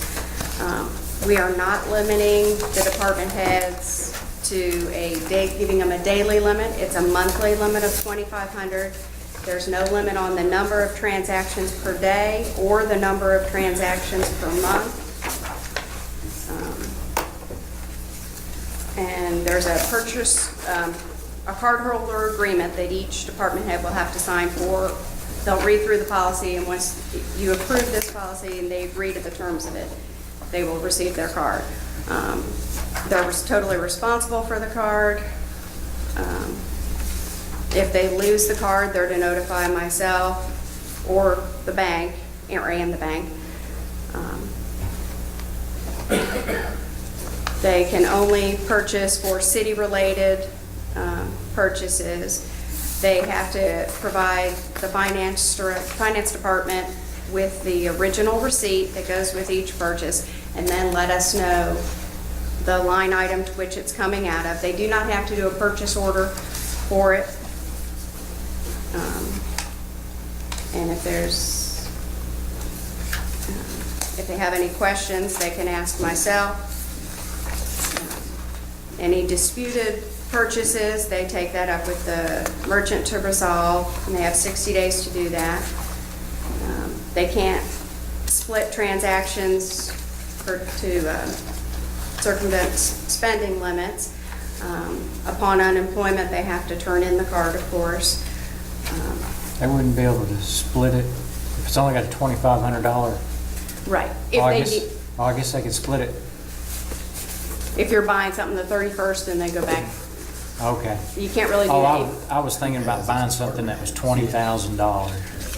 Okay. If you want to buy something that's $20,000, you have to make a request in writing to the mayor, and he then would approve it in writing, and then I and Kristen have the capabilities to go online, and we can increase that limit. Okay. We can increase it for a set period of time, one day, as soon as and then we can just keep watching on the computer. As soon as that purchase goes through, bump their limit back down to $2,500. Okay.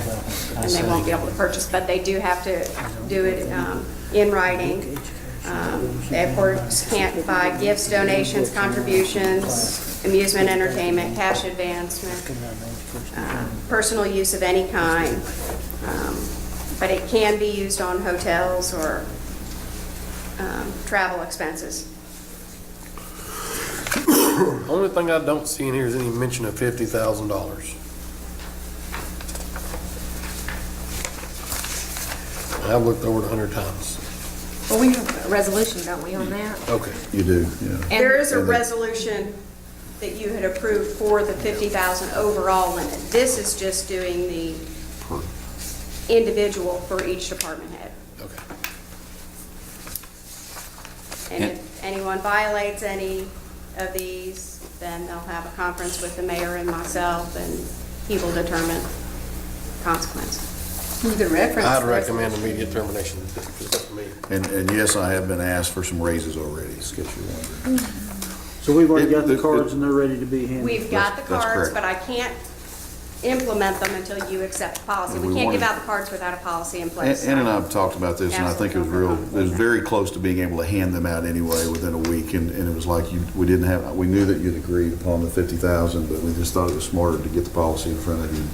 So nobody's gone hungry. Plus, we can't without ask it, a but it is- department head to sign a policy Yeah. that has not It's not been approved. So it's by time to get them in their hands and so they can use them. And it is very restrictive, and I think I needed it to be for my welfare, for my sleeping at night. But they are the department heads. We trust them with everything we have as it is. So that, to me, this is not brain surgery. I mean, this is just a common thing. And if when time happens, if Stuart's out on the road and needs to buy, or whoever, it's an easy fix for it. We can change them out. I don't think that's going to be a hard thing, but at least I told them today, department head meeting, at least you're going to have it. That's one step farther than you had before. So, because I know as a department head, when I was parks, it was difficult. You know, in order to get a PO in time, in order to be at wherever I was buying. The accountability's there. I mean, Oh, it's absolutely. with the Right. line item budget, Sure. it's not like they can just go on a That's spending right. spree. So, Right, That's exactly exactly. right. I mean, it's. So, but we wanted to get that policy, and we had to. So, but yeah, they'll have them Make a tomorrow, I motion. guess. Well, I can tell you this right now, all the department heads we have in place are all good. I like every one of them, but I'd sure like to see more teeth in the procedures for violations. I mean, we've gone down here, lose your privileges to have a card, corrective action. Okay, yeah, there you go. Now I see it now, possibility of termination. Because if there's anything get you a black eye in the news, Sure. and through the Mr. FOI of this town, is whenever a department head goes out and buys a set of brake caliper brackets for his race car. And we've been through this before, in our boat props over in the deal, and O'Reilly's having a bunch of, so I'd like to make sure these guys understand that there's no tolerance if it's up to me. Now, you're the mayor, this is your baby. And it also says in here, Write it in including the policy. reimbursement. That'd be my stance on it. Write it in the policy. Yeah, that policy. You can write it in. But it Write says in there, It says it. fraudulent use of purchase card will result in corrective action, including reimbursement and the possibility of termination. So as long as it's in there, I'm happy with that. Okay. And believe me, We've been out of the news for a long time, except for some fluoride junk. So there's no reason to get into it now over a set of AA batteries. And exactly, and that's why we wanted to make sure you have policy. But I trust you guys. Thank you. Just in case. I think, Yes, sir. We're two.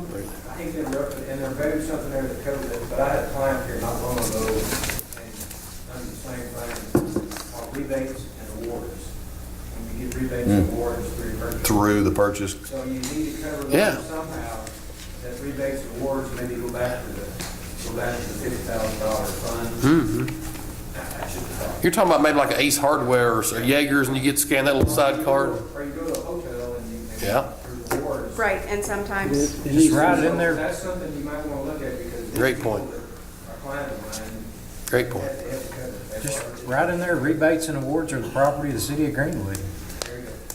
That's what we do. That's a good point. Can we do that tonight? And so Sure, we we can just- get, because I know they're yes, amend it. and I'll add it in. okay. Is that what y'all want to do? That sounds good. Yeah. Rebates and That's a good awards. point. Not a rebate and award Make fund. it, where you- Rebates and where you awards putting are it, Andy? property of the city of Greenwood, and not the card holder. Thank you, Gary, that's good. Where are you adding that? Or where will you add it? Make it 11.0, 11. can't you? Or do you want it?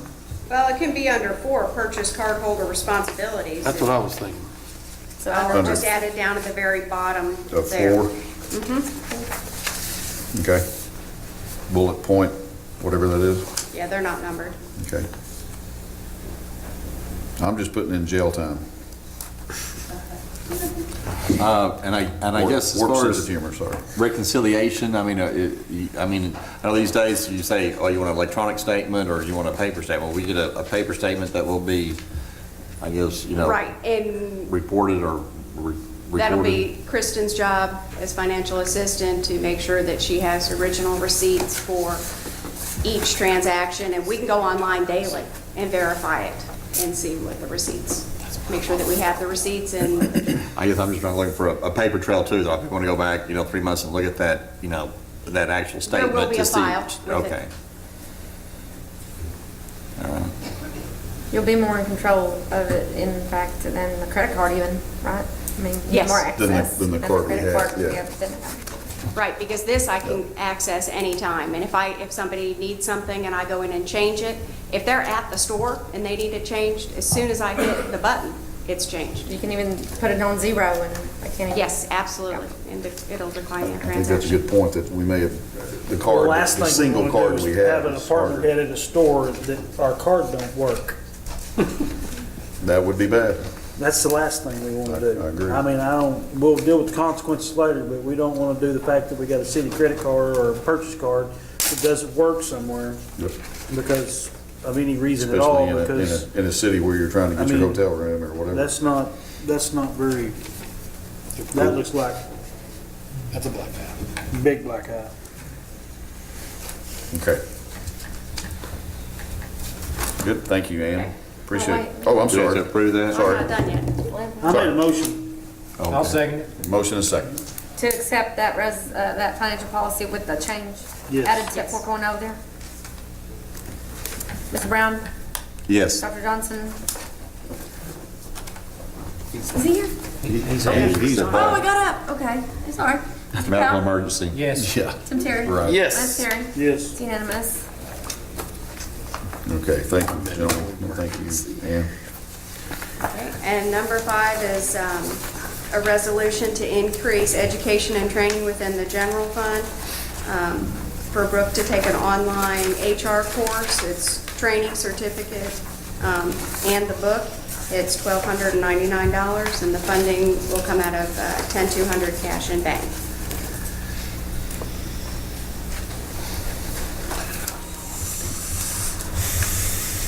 I make a motion that we accept this or approve this resolution. I second it. We have a motion and a second. Mr. Brown, Yes. Mr. Powell, Yes. Tim Terry. Yes. Lance Terry. Yes. Unanimous. Thank you. You're still up, right? I'm still up, yes. The next is the revisions to Financial Policy 003, which is our travel policy. And you have that before you. On the first page, I've highlighted the 2 changes. After when they go on a travel expense, they have to turn in the travel expense report, form number 008, within 5 days. There was nothing in there about when they had to turn that in with the original hotel receipts or any other travel receipts, except for per diem does not have to be attached. And the other change, it previously said that the mayor had to sign the mayor's policy, form 007, authorizing it. We would like to change that the department head be able to authorize it because they're the ones that have it within their budget. Does 5 days seem fair to all you department heads? 5 working days when they get back.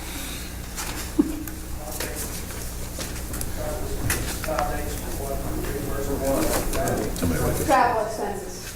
5 days after the travel was completed. After it's completed, yes. I don't think so. I think it's be like 15 or something. Sometimes they'll get stuff back. That's probably the worst offender talking. Is that the reason we're doing the policy?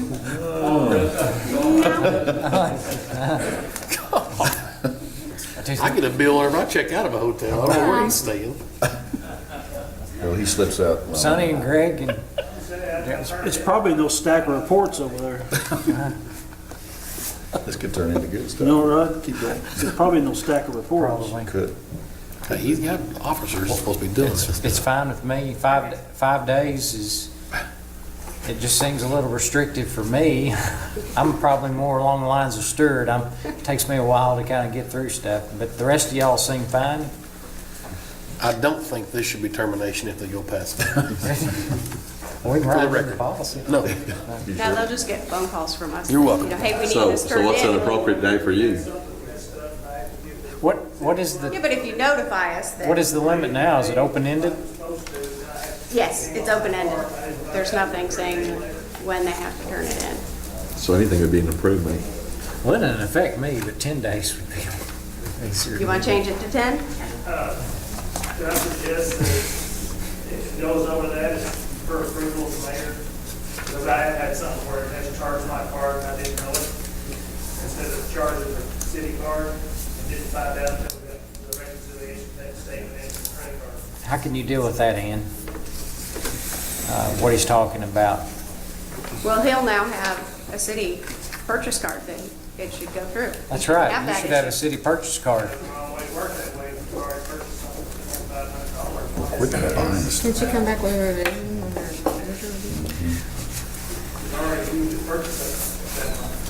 Yeah, but if you've used your purchase up for the airline and then you're needing to use your card also for a hotel, you will have gone to the mayor and increased your limit. So you can do that. And you're not getting reimbursements on the card. We sent the card down to the hotel, and this was back on the city clerk, and they were supposed to charge it. We didn't find out until after we already been to the state. I got my reconciliation back that they actually charged my card that I put down for instance for the whole state. We didn't charge the city card. So that was 30 days later that we didn't find out that we put 5 days and I'd be stuck with the bill. No, you can come back with a revision. You could come, it would be, With another they would get it taken care of. I'm fairly certain we It's get. not the We only would get one you'll that. ever turn in. If you have something else, you'll just turn another one in. We owe you money. And we would know. Another purchase card, by the way. That'd be my first thing. Well, I kind of, personally, I'm in the same boat that Rod is, but I think, 5 days, sometimes you come back from being out, you're doing catch-up and everything. I say 10 days is an acceptable I like time. 10, that's final offer. All right, we'll change it to 10. I'll make a motion, we approve the resolution Second. with the amended changes. Financial policy? Yes. Okay, there's a couple other changes. If Oh. you go in with the expense report, it said that if you're turning in mileage, it had a dollar amount per miles. I put the latest IRS approved rate because that's what we go by. Otherwise, we'd have to change it every year, amend the resolution every year. And then on travel advance policy, again, to change it to where the department head is allowed to approve the mayor's policy form 007 for the travel, have the department head approve it. And if you're getting reimbursed for mileage, that you include either a MapQuest summary or some similar type software for the mileage. There are no changes to the travel advance agreement. I would recommend on that a policy like that, and I don't know what you may have something, but I would put down and this may not be a good idea, but I think it is, a mileage number. Once a destination, Little Rock, it's 150. If we're going to, Stewart goes to Indianapolis, whatever, so those should be, you shouldn't have to MapQuest them, or, I mean, you know what I'm saying? Like, you should have just a generic, once we get Once the, you know. you know, Well, you MapQuest it to know how much it's going to be before Right. they get advanced. The only problem with that is back with stuff like that goes from city limits to city limits. right. That's why I'm saying, You know, have 200 miles somewhere, but then you spend another 100 miles within those city limits. that's why I'd rather do an odometer reading than a MapQuest deal. After the first trip, well, it should be the same distance from here to Little Rock, as it was before. And plus, the MapQuest usually takes you way out of the beaten path. Anyway, I was just thinking out loud. And also, when they get a travel advance, they need to submit the expense report form 008 when they return with their hotel receipts and any other travel expenses with the exception of per diem. That shouldn't be a problem with the Because- card now. should it? If it's a department head traveling, a department head will have the card. Okay. And the department head may put Sure. lodging for Yeah. the training on the card. And if that happens, then there won't be cash advances. But in circumstances where there are cash advances, we Kinda need like- hotel receipts. Because there was an incident in the 13 audit where they were looking for a receipt from someone's hotel stay, and the employee didn't bring it back to us. We couldn't find it. We tried contacting the hotel, and we couldn't get the receipt. So all we had was the initial reservation that we had made, and that was not liked by them. So we need to make sure that we do have original receipts. So especially if we give a cash advance, we need to know that that $100 or $150 did go to a hotel and exactly how much. And if they have money to give back, then they And that take it could to be the a water problem with office. a non-department head, like one of like one of Greg's guys, that he was going to Hot Springs for education training. Right. And we give him, he got advanced. Okay, I can see Right. where that, okay. It's for a situation like that, for police officers or anyone else.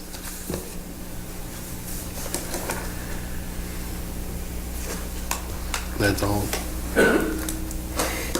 Are you okay with those changes? Yes, I love Okay. it. 10 days. And the last thing I have is the listing for. Wait a minute, do we ever vote on that? No. Oh, Change it. Had a- I think there was a motion in a second, wasn't There's there, a Charlotte? motion and a second. Yeah, there is. The only Sorry, there is a mention. mission. Yes, there is. Do what? You have a motion in a second, right? Yeah, the only mention change. Is this what you wanted to do? No, I was just asking. Oh, But the only mention change was to make that 10 days, right? Right. Instead of 5? yes. Okay.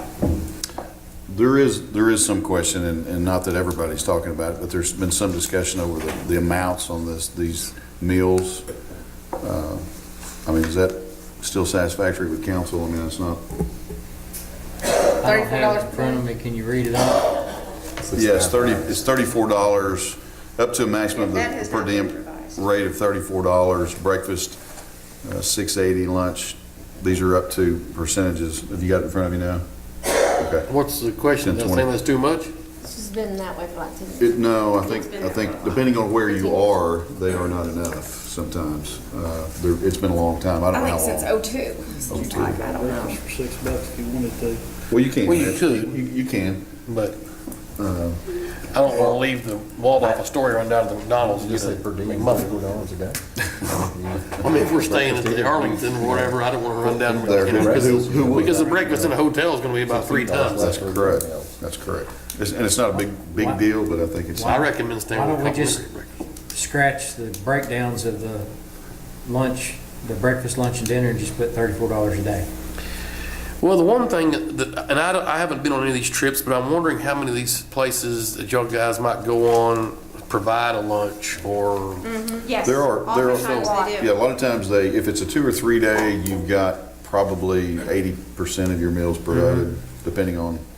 So, I mean, Not I all of them. agree, I would scratch the breakdown. I think $34, make it 35 to give us a round number would be a good number, which, and to me, would be to go out and eat dinner at night or something afterwards. Well, the breakdown is because it's not really fair to do $35 for somebody's all 3 meals, but what if somebody's just going and they just have a breakfast or just I mean, that means they get a $35 breakfast or whatever. I just don't think Because that's they fair. get back to town at like 2 or 3 in the afternoon. Yeah, that's then why they've got breakdown's $35 for breakfast and lunch. So they does the just- per diem get paid back to the city what you don't use? No. Okay, then who cares? I don't care where It's they supposed to on the honor system. That's why I don't care either. Just give them I think $35 a day and go have, and nitpicky. spend Well, it. If you on put a it in your per diem, pocket, it's go to the not. You just casino, get I the don't money. care where it goes. But it's just like we went through this with the mayor's expense account a long time ago. We wanted to break down this, that, and whatever. You just cut a $11,000 check and spend it until it's gone, and you're out of money if you spend it all in January. You know, so I don't care where the money's spent. You want to think it's for food, yes, but $35 per diem, that's what it is. And if you want to save it and bring it home and You buy got your kid a gift. $35 to eat, and if you spend it all on one meal, that's your So own. I recommend eating the meals That's your provided wallet. at the seminar, or maybe the continental breakfast in the hotel, and then get $35. And I think most, it's always an honor system if they eat during the meals, and that's normal too. I mean, in fact, the ones I go to, you're better off eating. I mean, they got pretty good meals. Yes. I mean, so That's what I would say. I don't have any problem moving to 35 and just saying that's your per diem per day. I'm just trying to make sure everybody's good. I agree. That department heads, that sound, I don't care it's their decision. I just So want. you have to You have then it? strike Yep. this partial day expenses whole deal down there Yes. where it's 1, 2, and 3. But- Yes. But what about I mean, going to the two- Fort Smith? Is it just going out of town or what? That has been a question sometimes on Fort Smith. required to stay overnight to attend a business function, is what it says in that. Yeah. in that- So what it then says that there. would In both. eliminate being able to get lunch if you went to a seminar in Fort Smith. Yeah, and you shouldn't be staying overnight anywhere if you're in Fort Smith.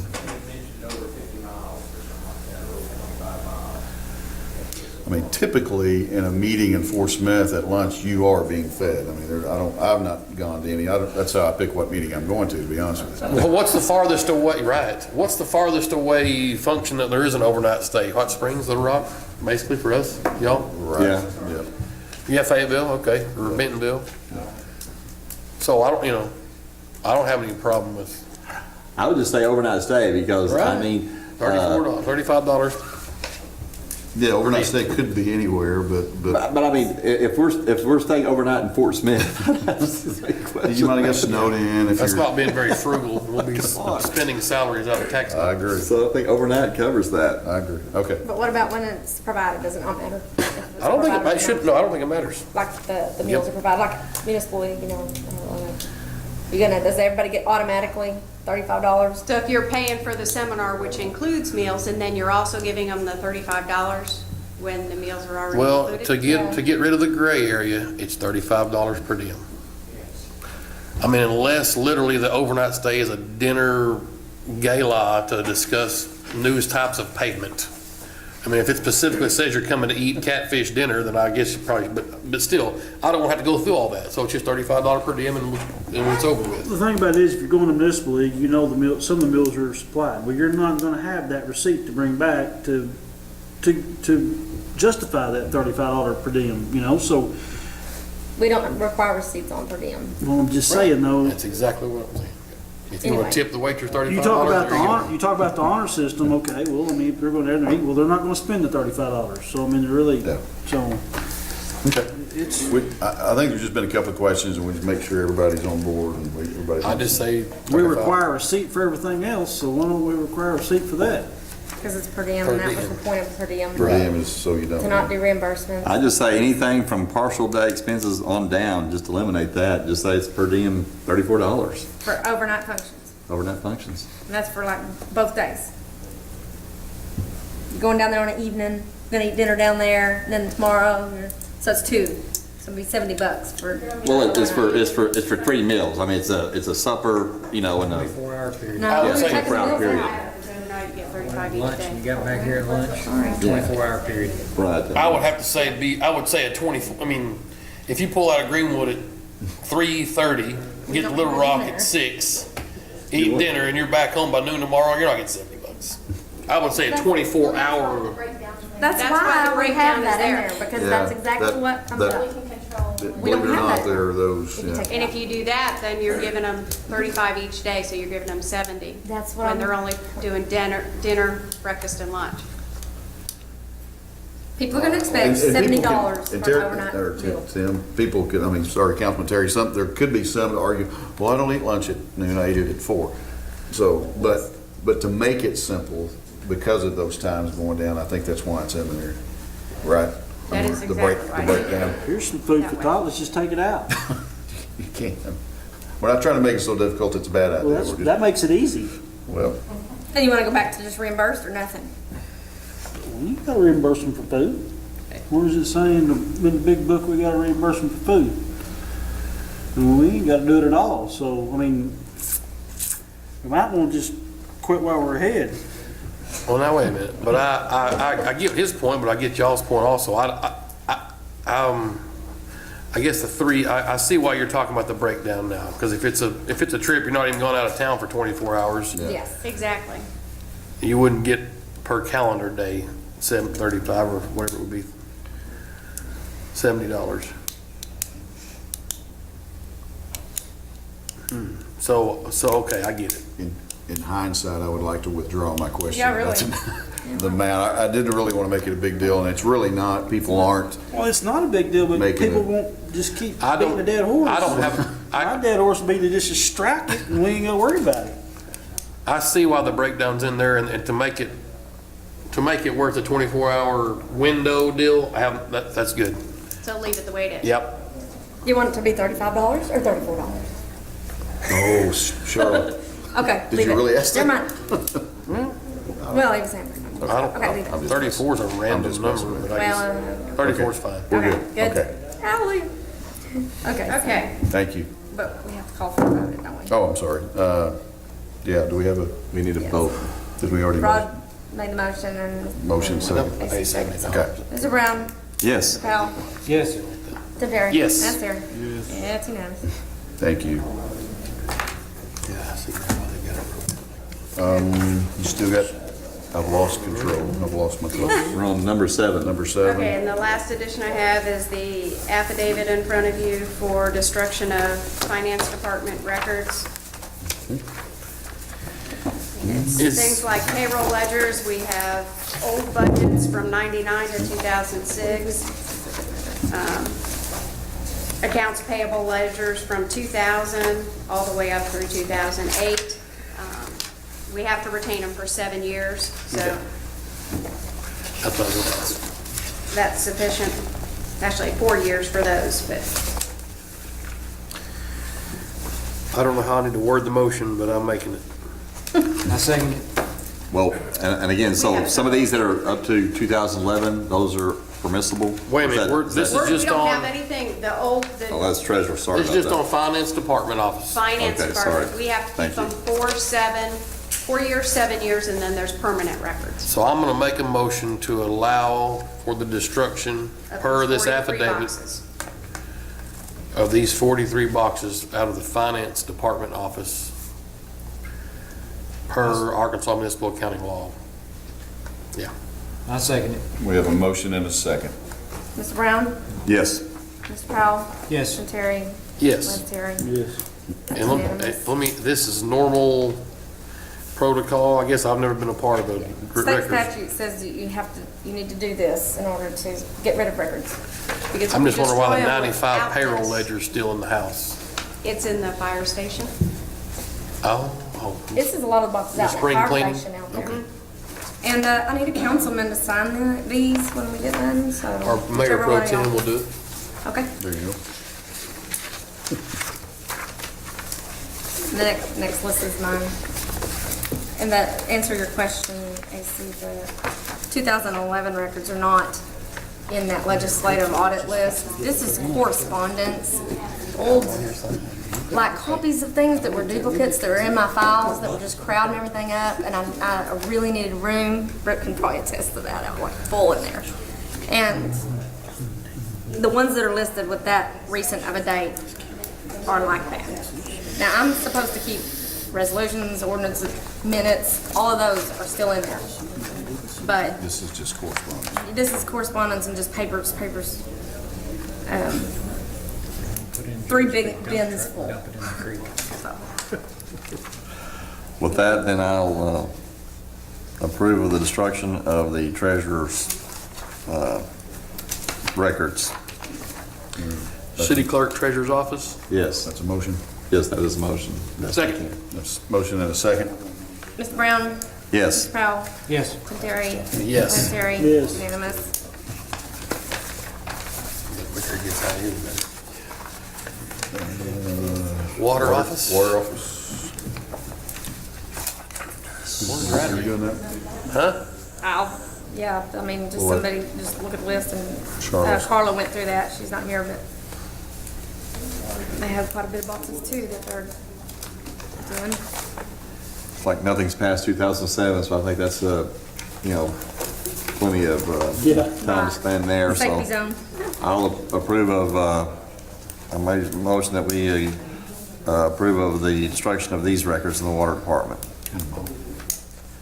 Second. We have a motion and a second. Mr. Brown? Yes. Mr. Powell? Yes. Tim Terry? Yes. Lynn Terry? Yes. It's unanimous. Thank you, gentlemen, regarding that.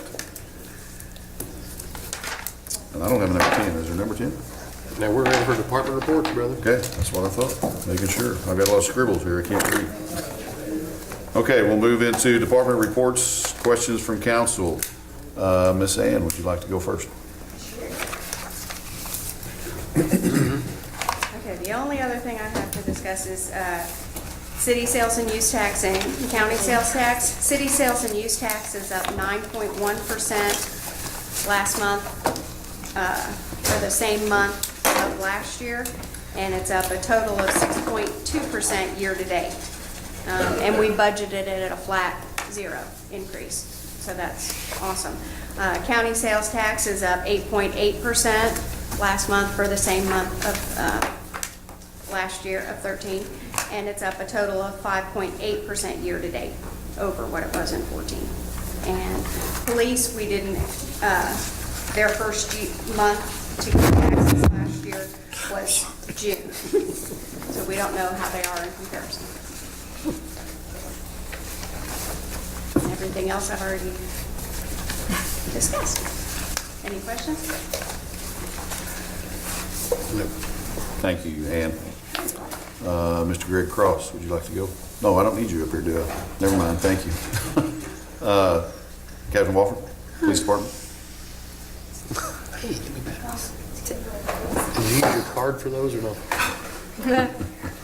She doesn't get one. Okay, Patrol Division answered 237 calls, which was down from 286 March last year. Worked 19 accidents, 118 traffic citations, 248 warnings, verbal warnings, or written warnings, compared to 267 last year.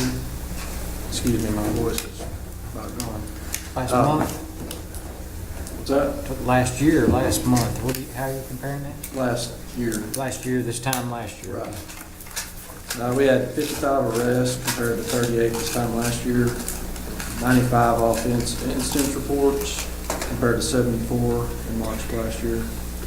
The Investigations Division assigned 27 new cases this last month, closed 17 of those. We had a lot of vehicle B&Es over here. Mine just went blank. Forest Hills or? King Mountain? King Mountain, thank you. Yeah. Yeah, we had a lot of break-ins over there, and hadn't solved those yet. We're protecting deer, is working on those. So leaves the closure rate kind of high or low. 71 cases is what we've been assigned for the total year. We've closed 60, which is 85%. Generally, it's around 90, so a little bit low on that. Training, we had kind of slow so far this month, or last month. We had 64 hours, 24 of those for detective gear and crime scene certificate course, and 40 hours of that was Investigator Hefner was assigned to the ICAC task force. So that's the class he attended as a supervisor class for that.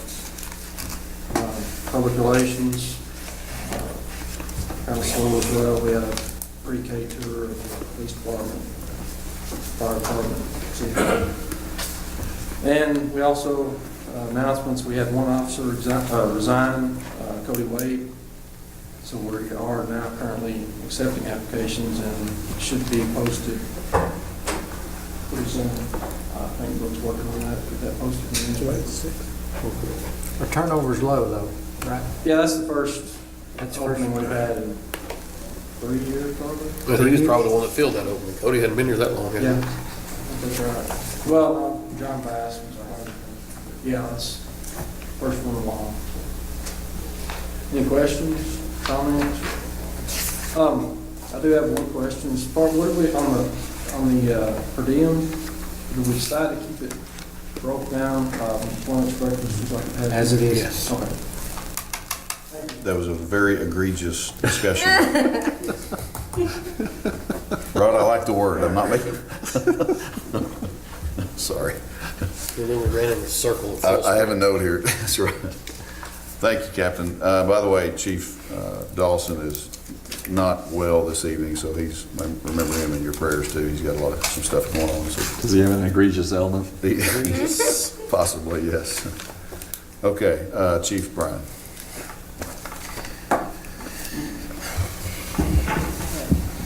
Mayor, Ms. Derry, Mr. Hanley, Council. Fire Department chief activities from March 2015. We had 61 department responses during March. That's a pretty high number, actually. I don't know if we've had that many before. But 3 false alarm control burns. We had a wildland fire, 4 NBCs, 1 hazmat, 47 rescue medical incidents, 3 mutual aid rescue medical incidents, and 2 public assistance In our training, we've got ongoing Officer 1 for the officers of the department. We've got a group going through first responder training. We've also got Structure 2 scheduled this weekend for some of our firefighters up in Lincoln. I just got through attending a fire marshal training on NFPA 96 down in Little Rock for 2 days. And then we got the dam break exercise, tabletop exercise coming up, which basically is just a meeting going over who all's involved and how we go about it. Plan review, looked at Kingdom Hall one more time. I think we sent that back for some more, another change or two. Looked at TSE, or the Tractor Supply equipment. As you know, we sold the old Cascade system for Greenwood Rural, $2,000. And then we've also taken delivery of the flatbed trailer that was in the budget. Station 1, we're going to be installing an RPZ valve to meet the code on the sprinkler for the landscape that we've installed. And then MHG is working our preliminary plans, which I just received copies tonight. Looked at it earlier last week, and then got some more stuff. If you're interested in seeing those, we've got some copies. You're more than welcome to look at those. We got some additions, by the way. That fence is going to have to come down if we think we're going to be able to back the trucks into this bay. So I think all that area is already taken. The water department's wanting to move it out. Yeah, it's going to be gone because we're going to have to pull trucks in there. So we're probably going to take most of that area back there for drive, to be able to back those trailers in, because the 18-foot trailers, the bigger ones even bigger than that, stuff like that. Anyway, and so and not only that, we're going to have to move the addition out probably 3 or 4 feet to accommodate the slope. So it's all in the plans, but you're more welcome to look at those. Travis has been working on those. At Station 2, we installed outside faucet for the sprinkler system that was put in for the landscaping, and then we've made some repairs on the door trim on the outer doors of the station. That we've been having a lot of water problems out there. I think the water problems were mostly solved last year when we put in the gutters, but it has been long-term damage. You can imagine that thing's 6 years old. And but anyway, we got those replaced, and we were able to use our maintenance guy here at the city that we've got him doing maintenance now. Just put in a work order for it, and they went out and took care of it, and repainted it. It looks good. So, you have any questions? I got one real quick. How far back, and I can look at the plans obviously, how far back does do the plan show? Thank you. Probably parking lot to the creek. Parking lot to the creek? I have Actually, the future plan. Parks Department has a bridge they can say. Huh? The addition to the side, if it ever goes on, then we'll have to put parking in the back, way back there by the creek. I guess my question is, are you talking about taking trucks directly out toward the fence? Is that what you're gonna have to do? Not from the side at all? So you're gonna have to back out and So then? the fence is not to be, I told you last year when we talked about making. Yeah, I figured the fence at least, but is it like all the way? Not to the creek? You're being a little, okay. Pretty close. I mean, you're talking about a swing of, I don't know what the swing is on that pickup truck with the big trailer. Okay. There's no use building something if we're gonna have a tight squeeze to get it in. Have you thought about those really small little bitty trucks, those mini ones we've looked at? We can get some little things they use at the airport for airplane. Yeah, there you go. You just taxi the trailer out here, then hook onto it. Okay. Thanks, sir. Appreciate it. Sonny Bell.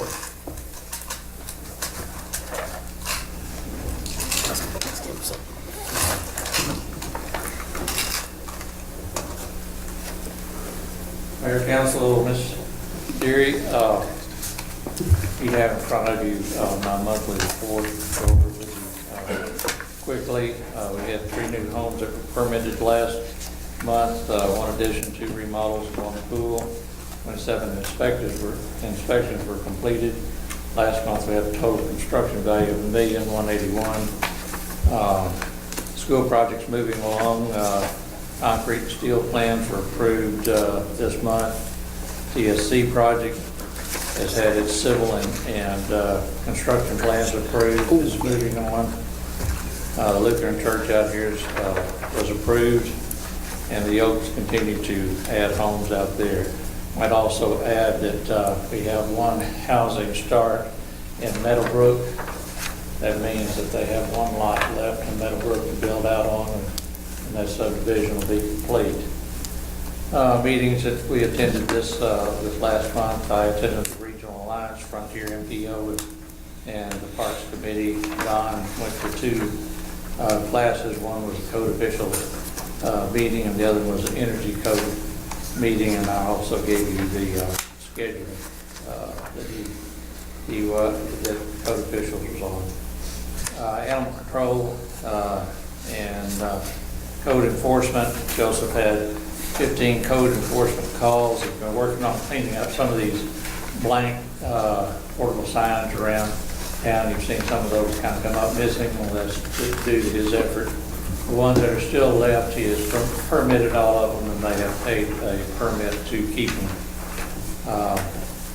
Complaints have been issued for addresses of 201 West Houston, 1248 Gracie Point, 221 Ridgecrest, the building or the business called Wasted on 10 Spur, Greenwood Retirement Home, 21 West Denver, 4075 Fawn Trail, 141 Ridgecrest, 409 North Coker, and 633 El Paso, and 604 Joplin. So if you are driving around those areas, you kind of see what we're up against and what he's working with. We've got numerous liens from last year that need to be filed, and we're getting ready to start this year on our tall grass and other things. We also have 5 homes in Greenwood that we keep getting complaints on, dilapidated homes. I think y'all all know where they're are, and we need to move forward on those. Joseph had 61 animal control calls. He had 10 that was transported to the local vet, and 2 transported to Sebastian County Humane Society. Any questions? Hey, Sonny, I need some guidance here, I guess, but out there behind this, what was that address on that one? The Wasted on 10 Spur? Yes. Are they like living behind that thing in a trailer? They were. And then they had a shed, and it was unbelievable. And they are cleaning it up now. We contacted the owner of the house, of course, the lady that has Wasted is just renting it there. And we told him that he was responsible for it. And if he didn't see that his renter cleaned it up, then we were going to write him a citation. And that kind of got them off square one. The trailer has been moved. I don't know if they had a bus or something out there that they were using for storage. It's supposed to be gone. That's an unlicensed vehicle.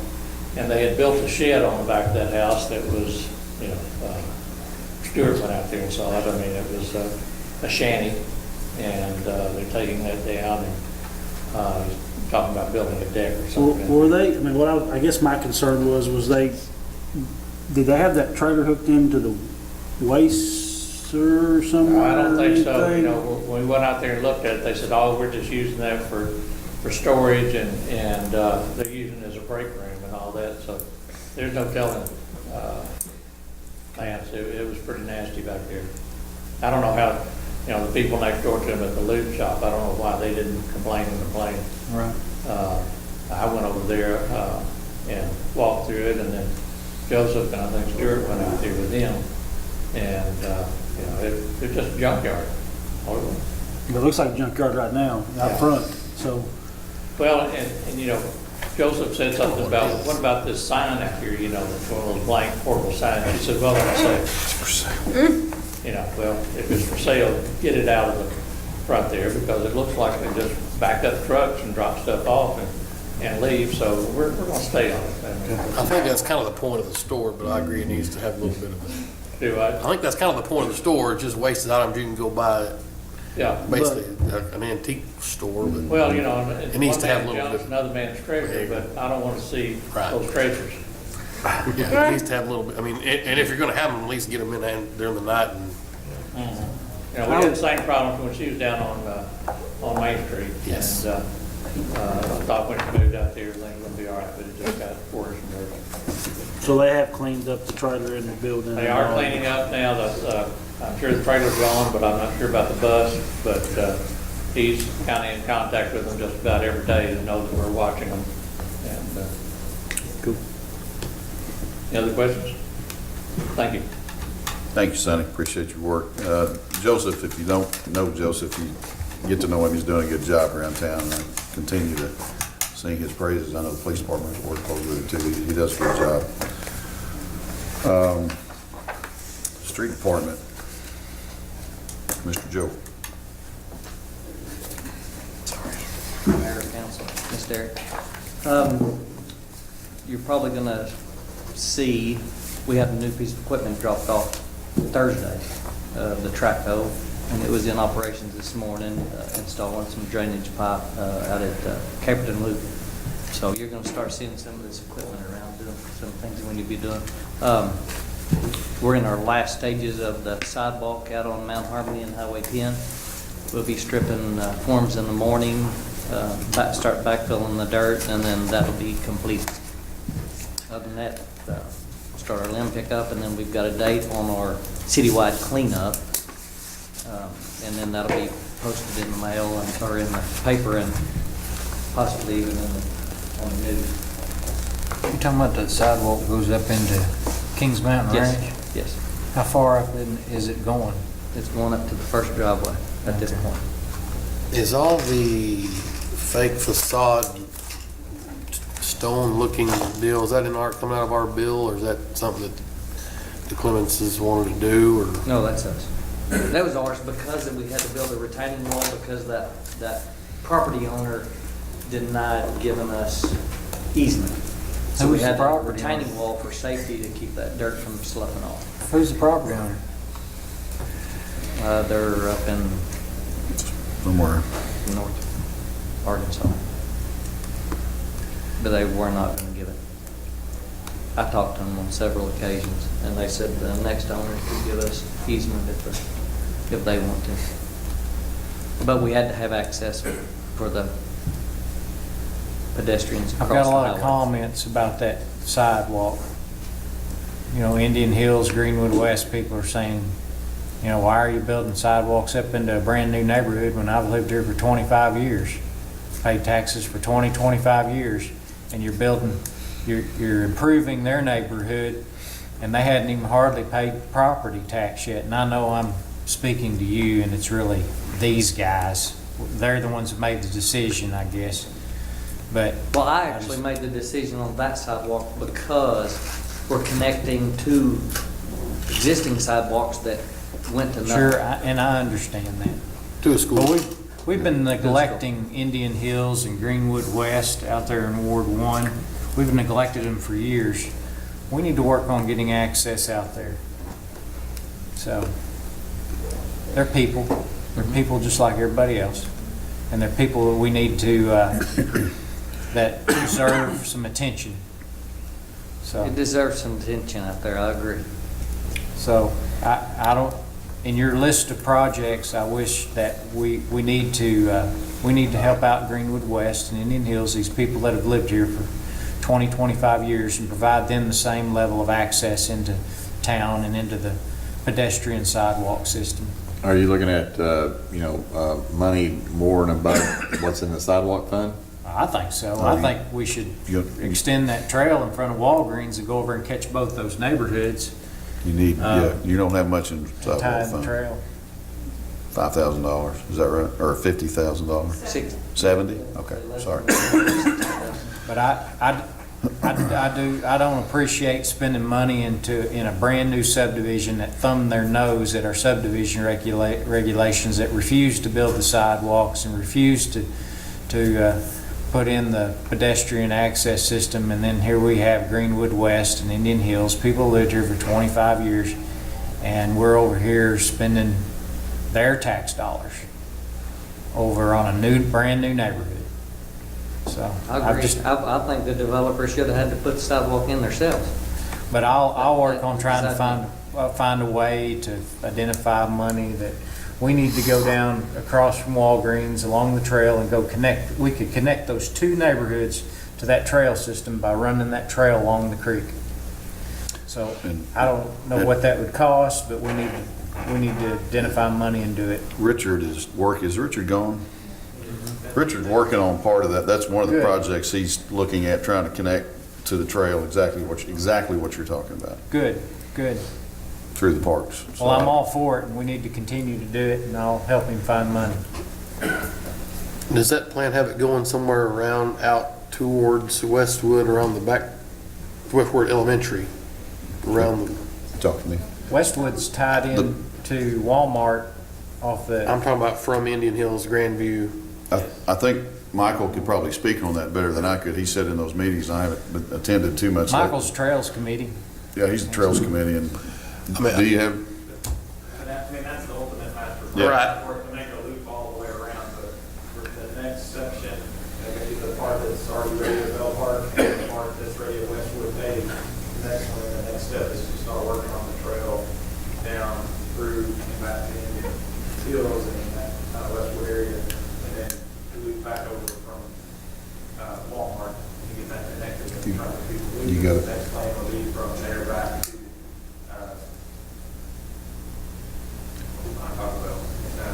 Crooked Creek? Crooked Creek. So then eventually you got to loop all the way around town. Yeah, you've got a bridge to go under, pretty major thing. Yeah. One of the things we don't want to get is people down Old Packard Road to Sure, and that's a, connect into CBs and places like that. And we're gonna Pretty tough. steal his thunder up there, but there's another plan. I mean, there's a lot of plans, big plans to do that. Well, I agree, and concentrate on that area, sounds good to me. I mean, just, we're already putting in sidewalk around the new police station. It'd be nice if we could go on up the road a ways and catch some of those, catch that neighborhood and tie it in. I just want to tell you something real bad, but I can't tell you yet, so. I would I'll have to wait. rather concentrate more on Greenwood West, Indian Hills area, mainly because there's more children in that area. I don't know the demographic of what we call, that's home edition.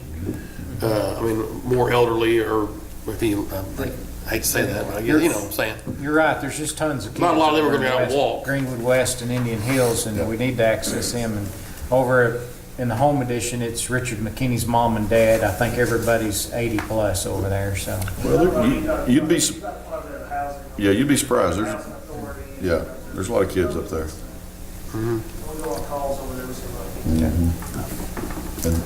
No, I'm sorry, you're doing a great job and it all looks great. But in those places there, are the most appropriate ways for the sidewalk, is it to just go ahead and have the curbing and gutter streets, you don't have the sidewalk on top of that, or is it to have it on the other side of the ditch? Are you referring to? Sidewalks kind of going down there towards, up Old Hackett and on out towards, or out even towards, Home Edition and Indian Hills. I mean, I know the street's there, but I mean, there's the ditch right adjacent to the street, and, saying, would you be putting the sidewalks on the other side of there, or you would be looking at A lot of studying have to do on You that. talking storm about drain and sidewalks, curb and gutter? it kind of depends on if you're talking about getting to the subdivision or within the subdivision. I think that's two different things. Certainly the trails are gonna help getting to the subdivision, but then within, you've got some really narrow streets over there, and your curb and gutter, that's the whole other. Gaining easements from the and homeowners. Well, in the But defense. it can be done. I mean, and like Joe and I, we keep talking, we're going out there and trying to fix things that should have been done a long time ago, but they weren't, so we just gotta get over it and fix them. In the defense of the original argument, there's not any sidewalks being laid down within King Mountain or within Forest Hills. I mean, they all got around the subdivision laws, so it's not like we're running through people's yards out there. These are just to get up to, out of the commercially zoned areas, that's basically where you're stopping that one out there, so. It's just got a lot of comments, a lot of people have Oh, come. I don't doubt that. Joe, you're saying you're getting a lot of more, I get more comments about drainage, again, which. And streets, the condition of the streets than sidewalks. In Greenwood West or in general drainage? In general, Okay. everywhere in town. I'm gonna say they should be happy with their drainage. It hadn't flooded out there in a while that I know of. No in between. There are Yeah. easements between them. So what would be the cost of running the trail along the creek to Greenwood West and Indian Hills and tying it into the main trail? But we need to From- ask him or the Parks Department. Yeah, that's part.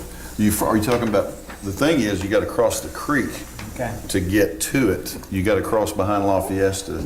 Somehow you gotta go You either gotta just, cross a state road, whether it's Yeah. above or below. There's already, the footing's wide enough, it can be the trail. It's 4 foot wide. Where it, under the bridge? Some of us got, But The getting- board's gonna have to allow you to do it. yeah. But, well, we've done it. I mean, you know, and it can be done. It's been proven. We've gone under 2 bridges now, so it can be done. Although If you we. meet all their. Yeah, and we've just, well, they're still in issues with the Corps right now, trying to fix what we didn't get fixed over in the Oak subdivision. Don't want to go into it right now because it's crazy and we got to get some things taken care of, but it can be done. But I think to answer your question is not so much, it's once you come out of Westwood and Indian Hills and coming down the creek and then getting, if you go under just because you go under the bridge by La Fiesta, you're still on the other side of the creek from the trail. You're really not, you know what I'm saying? You're close. You're close. You're a whole lot Closer closer than than they you are are. now. Sure. Now, that doesn't mean you can't go ahead and pour a sidewalk around I'm really going out on a limb. Around La Fiesta, you come around onto the on the new Denver Street Bridge, and now you're connected. We know for sure that not every trail and sidewalk in Greenwood is going to be this perfect hookup. We're going to have a lot of but with all this equipment we've been buying, Joe, that. surely you could get down there Oh, absolutely. and build what he can build. Well, with the Yeah, exceptions but in get these that big equipment creeks. into areas Now, too. drainage issues, when we talk about drainage issues, by the way, we're not talking about Vashgrass, Hartsel, and Hester Creek. We're talking about in people's backyards where drainage issues, not the creek, because the creek is a whole nother issue. That's your core permits and all that. So, and I've talked to Mike a little bit about, I mean, we're even a little leery about getting in people's yards to clean out their drainage issues. For instance, Bell Road, right down here, right this side of the church, that creek, it's a ditch that comes all the way out of Maple Ridge Heights. That's that same water.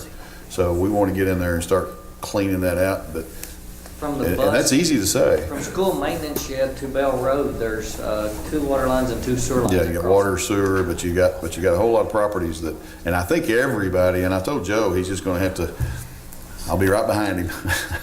But I'll go to the doors and knock on those doors of these people, and I think they're gonna be excited about somebody finally getting in and cleaning, but they'll have to understand that we're gonna have to come through their yard with a dump truck. Not just a traco, but a dump truck and get in there. Everybody's willing to let you do it on their neighbor's yard. Yeah, yeah. So we really want to do that, I think, and I know, you know, everybody's neighborhood's got that. So we're trying to get to that point, and it's hard just to even figure out where to start.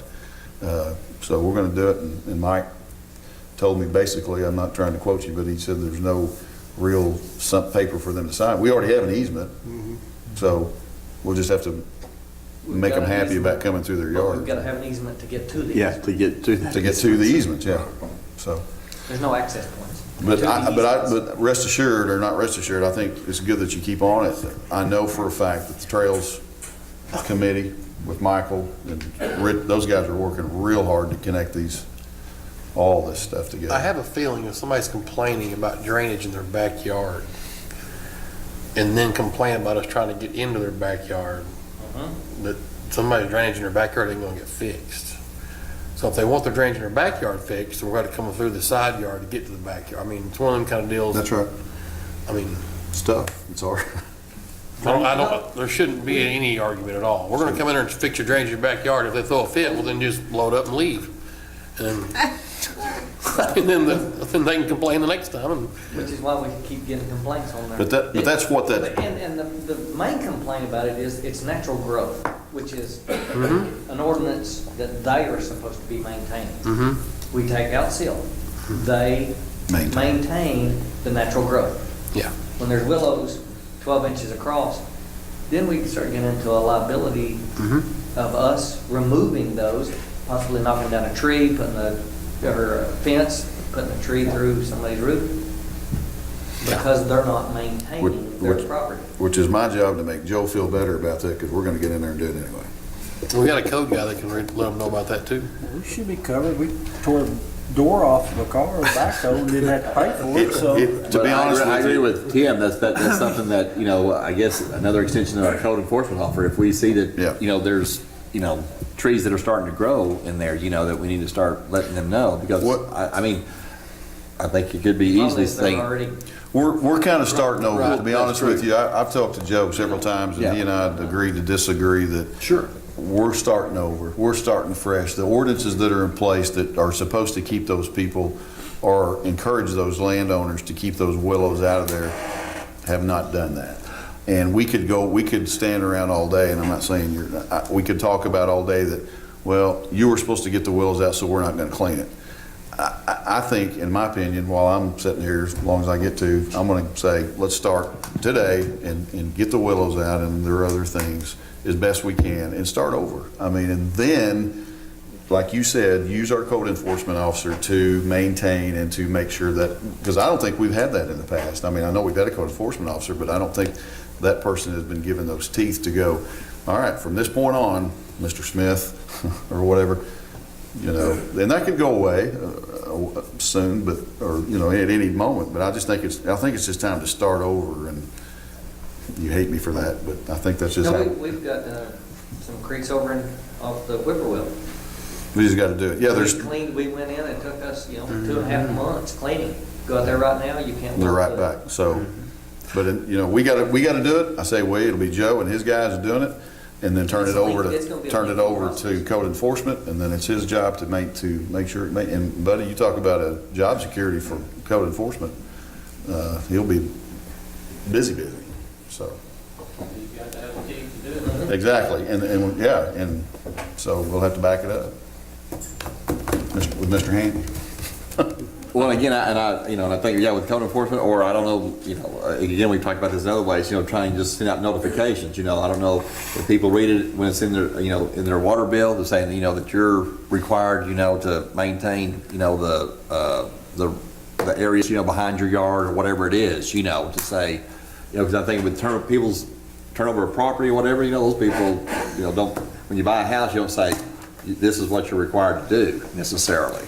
So I can see where it's somewhere, it's just a error of omission. They just don't know. And that's a continual thing. I think that's just normal life. And People not going out to the street, thinking they're sticking to the street car. Come by there and go along the street. Do that. Sure. You might not, but you live on a cliff. Well, the thing about it is, though, too, if we go to this extent to get all this cleaned up, and we're gonna put that teeth in there, we need to make it very clear that if you don't keep it up, There's gotta be some stipulations. you're gonna wish you had it. You know what I'm saying? I mean, because if you don't put, some of all line on some of this stuff, you gotta just draw the line. And it's the same across the board for everybody. If you're gonna keep that cleaned up, we're gonna take our tax dollars to clean this thing up, and then say, all right, then we're gonna use our code enforcement to maintain it. Well, let's put some rules and regs in that, and if they don't abide by it, hit them with it. It's like, oh crap, they're serious. And that way you can put a stop to it instead of, for lack of better words, I'm just gonna keep my mouth shut, but it just. In the long run, it's gonna. Tiptoeing around it and actually make an example, if you have to, out of something that has been going on, that we've had to keep using the tax dollars to clean up because they want to abide by the rules, but then put in place some fines or whatever we got to do, and that's going to travel. That's going to travel. All residences aren't that way. Oh, absolutely not. I understand that, but I'm just saying there's some that think they're, above the There's rules. some that look like golf courses all the way down to the creek and through the ditch, and then there's some of the opposite. Now, we also have to be, I say everybody's the same, and they are, but we have to be sensitive to that 80, 90-year-old widow lady that lives by herself and absolutely has no means of getting that cleaned out or taking care of it. But, so that's something for us to work through. But interestingly enough, it's not the yard, it's not the lot or the two lots that it's all clogged up behind that's suffering. It's the people down or up above them. So, it's the other side of the privacy. or the other side. Those are the people that have the issues. So it's going to be a tough thing. It'll be a hard row to hoe, so to speak, but it'll be, but that is what that Traco, mini Traco is for. I mean, other things too, but we're gonna make an attempt at it, see what we can do with councils helping us. One more, I'm sorry.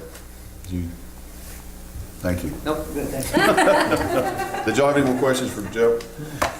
One more, I think that's the last department head. I've already closed my book that's here, right? Yeah. There's a handbook in your packet, I think. Yes, Brooke? No? We didn't even give it to him?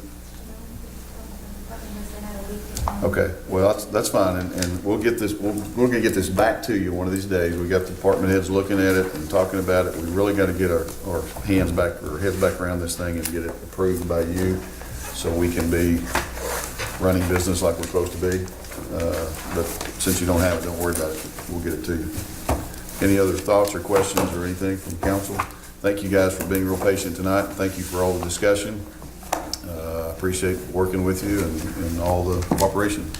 And I will entertain a motion to, one thing. We have, and I don't have anything to prove it with because Greg took it back to the office.